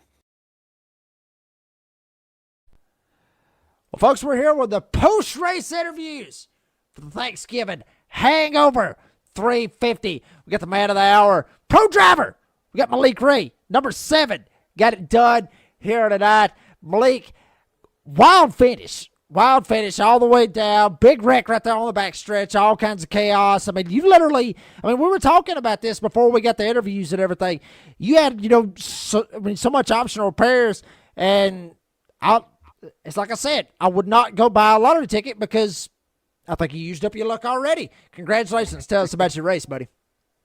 I appreciate it, man. I was just trying to just stay up front the whole time. On the white flag, it's just, I don't know, there was just chaos everywhere. And I knew Matt had optional, so after the wreck, I tried to give him draft. And then I was going to come back down in front of John because I knew John's truck was less damaged than Matt was. And John just did a good he just did a nice job pushing me out of 3 and 4. He didn't turn me. He didn't hook me sideways or anything. And I was able to cross the line first. So I appreciate him for that. Thank you. Hey, Malik, I know, obviously, you raced in the Pro League or Coach Series. I don't know. I got Coke sitting right here in front of me with my whiskey bottle. But, you're racing a Coke Series. You come over here and you're racing a Thanksgiving, Hangover 350. I mean, you got, a list of accomplishments that you've had, in our racing. Where would this win right here, here with NASRA? Where would this win rank as far as your wins? Because I'm pretty sure, Daytona for the Coke Series, it's going to be at top of the list, but where would this right here rank? Probably fourth or fifth. I'd say probably fourth or fifth. I was not expecting to win this, especially like after Kyler got junked, and then I saw like everybody that was up front. But it all just. This is gonna sound crazy, but all of this came from John. If John was not the car behind me, I don't have a chance at winning that race. My truck was too damaged to be able to push the guy that was in front of me, and John just stayed on my bumper the whole time, and that was the reason why I was able to get clear of the outside and whatnot. So again, if it was not for John, I would not be here. So I appreciate that.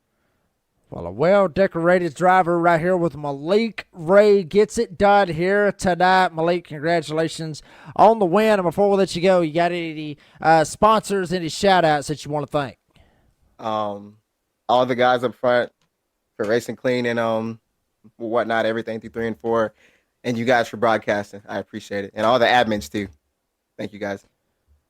Malik Ray gets it done, gets the win here tonight. Big payday right after Thanksgiving. Granted, Black Friday may have already ended, but, it doesn't matter. He's going to be able to take that all the way to the bank. Malik, congratulations on the win. Appreciate your time, and hopefully we'll see you down the line in a couple more races within the NASRA special events area. All right, thank you, man. That was Malik Ray. Now we'll go to our second place finisher, which is Matthew Baker. Got second here tonight. Now, Matthew, I want to say this. You got involved in a little wreck earlier. We saw it, on the broadcast. You had the virtual cam and everything else. And honestly, you looked upset. You looked like you just, you were done. You were done. But you come back out of nowhere. You finish second. Take us through the race, man, because, you go through all kinds of chaos and you come out second here tonight.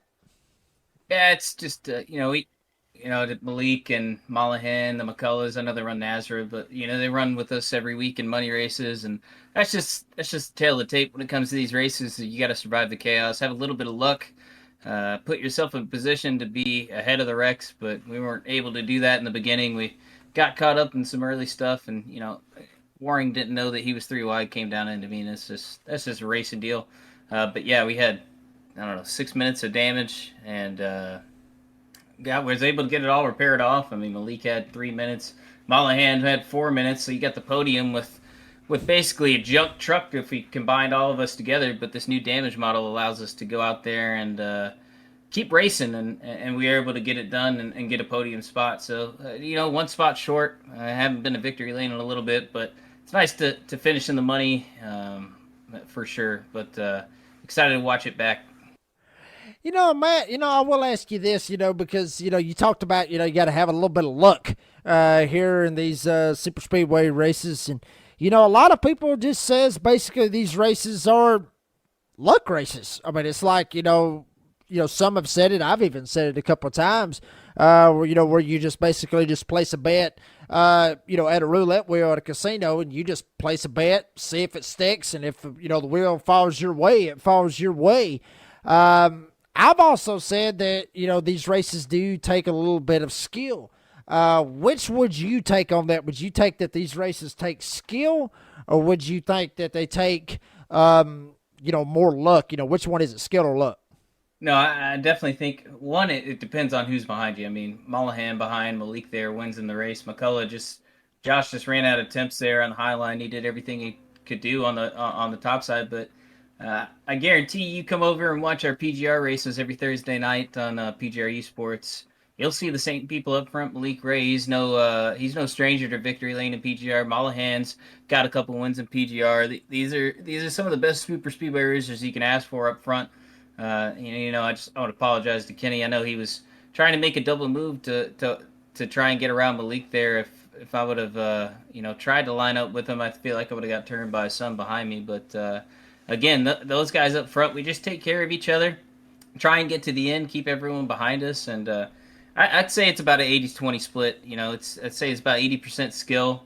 I mean, you think about the real world. You got Joey Logano, Brad Keselowski, Denny Hamlin, those guys that are all Ricky Stenhouse, those guys that are always running up front of super speedways. It takes skill for sure. So I'd say it's about 80-20. You get the 20 luck on your side if you're 80% skilled for it. That's why I'm saying track position matters, one, because you just stay in front of the chaos, and two, you got to take the runs that you can go in this truck. I mean, the track temp was a little bit low, but we were able to make it work in the third lane there for a little bit with Merck, my teammate out there. Unfortunately, he got wrecked, but it was all about track position tonight in these trucks.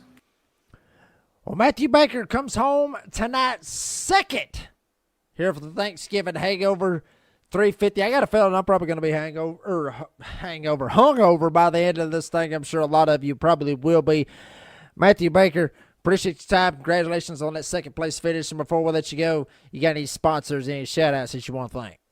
Yeah, thanks, Jacob. Just want to shout out to NASRA for putting on the event. Really good event. I loved it. Long race in the trucks. It's not something that I'm used to. I'm used to racing Xfinity Next Gen or Gen 6. So good to get back in the trucks and get my feet back under me and something I can win money in. Just thanks to Coasting Thunder, MBG Motorsports, Bacon Sun Construction. Thanks to MMS for keeping me up there the whole time. Wish Kenny would have been able to survive that. And Malik for working with me pretty good there. I'm also going to be hungover for sure, just as well as you, Jacob. I'm on about my 8th beer, so I'll see you tomorrow morning. Woo, boy! Well, I've been drinking whiskey, so I might be hitting a little bit harder than you do, buddy. But Matthew Baker gets second here tonight. Matt, appreciate your time. Congratulations on that second place finish, and hopefully we'll see you down the road for a couple of more NASRA special events that we may have planned up here very soon. Yes, sir. Hope to see you in December. Thanks, man. That was Matthew G. Baker. Number 5 gets it done. Finishes second here tonight. Now we'll go to stage 1 winner, which is John Mollahan in the house. Started 9th, finished 3rd. And John, buddy, I thought I messed you up there for a second. When you got stage 1 and then you get caught up in a little something, I thought I might have jinxed you just a little bit. But you come home 3rd here tonight. You come home well in the money. Tell us about your race. Man, when bad stuff happens to you, it's easy to get down on yourself. It's easy to give up. You got to, put your nose down, keep grinding. The guys in the crew stall there, the pit stalls did a great job beating the car back out and getting it straightened up. We were able to maintain speed and just fortunate enough to get up there with some crew members, some team members there at the end, and got lucky and fortunate enough to place 3rd, especially with drivers out here like Matt Baker and Malik Ray tonight. Yeah, that's one of the things, I do want to ask you about this real quick because, y'all come in, and I don't mean, no disrespect, by no means, but, that's one of those things about NASRA special events, bringing in other drivers from the outside that may not know, a Jason Morales or Jeffrey Sickles, Huck Wigginton, Jeff Merck, Keith Bradley, some of the big names, that we usually see on Friday nights and stuff like that. What's it like racing against newer guys that you're not usually used to racing against, but with some of the talent, that you see with some of these guys like Jeff Merck? 'Cause we saw Jeff Merck up there numerous times earlier on the night. What's it like racing against some of this NASRA talent that y'all see here this evening? Oh, man, like Matt had hit on there, a lot of these guys race together. We race, every night of every week. Guys like Jeff Merck, Matt Baker, Malik Ray, Kenny and Josh McCall, Mark Vondell, Aubrey Thompson. We all race together every night. So when I'm around those guys on the track, I have to say I'm obviously a little more comfortable. I've raced in this league before. This league is stacked. It has, incredible drivers, but always a little more comfortable around familiar names. And fortunately, as you see at the top there, it was 4 of us raced together almost every night there, top 4. So we'll take it now. We had Aubrey in 6. So that's 3 of the top 6 for MMS tonight. We'll take it. Well, how about that right there? John Mollahan, stage 1 winner, got a little bit of money out of that. Got him a little bit of money out of finishing third here tonight, John. Appreciate your time. Congratulations on the third place finish. And before we let you go, obviously, thank your sponsors. Any shout outs that you want to thank here this evening? Oh man, yeah, obviously organizers for putting this on, you up in the booth, my fiance Brittany, both my sons Carter and Jackson. Today's Jackson's birthday. He's just turned 13. He's been beside me the whole race. Told me I had the All-State Good Hands driver of the race award, and he's probably right there. Canal Valley Key and Fob, Will Jewelry and Loan, all those guys, man, love it all, and look forward to seeing you guys on the next one. Yes, sir. John Mollahan, 9th to 3rd here tonight. Finishes in the Good Buddy, and also, like I said, stage 1 winner. John, appreciate your time, and hopefully we'll see you in the near future for some of the NASRA events that we'll have hopefully lined up here very soon, buddy. Well, folks, that's going to do it for this broadcast here for the Thanksgiving Hangover 350 here live on the NASRA 360 Racing Network. Granted, it's a little bit recorded.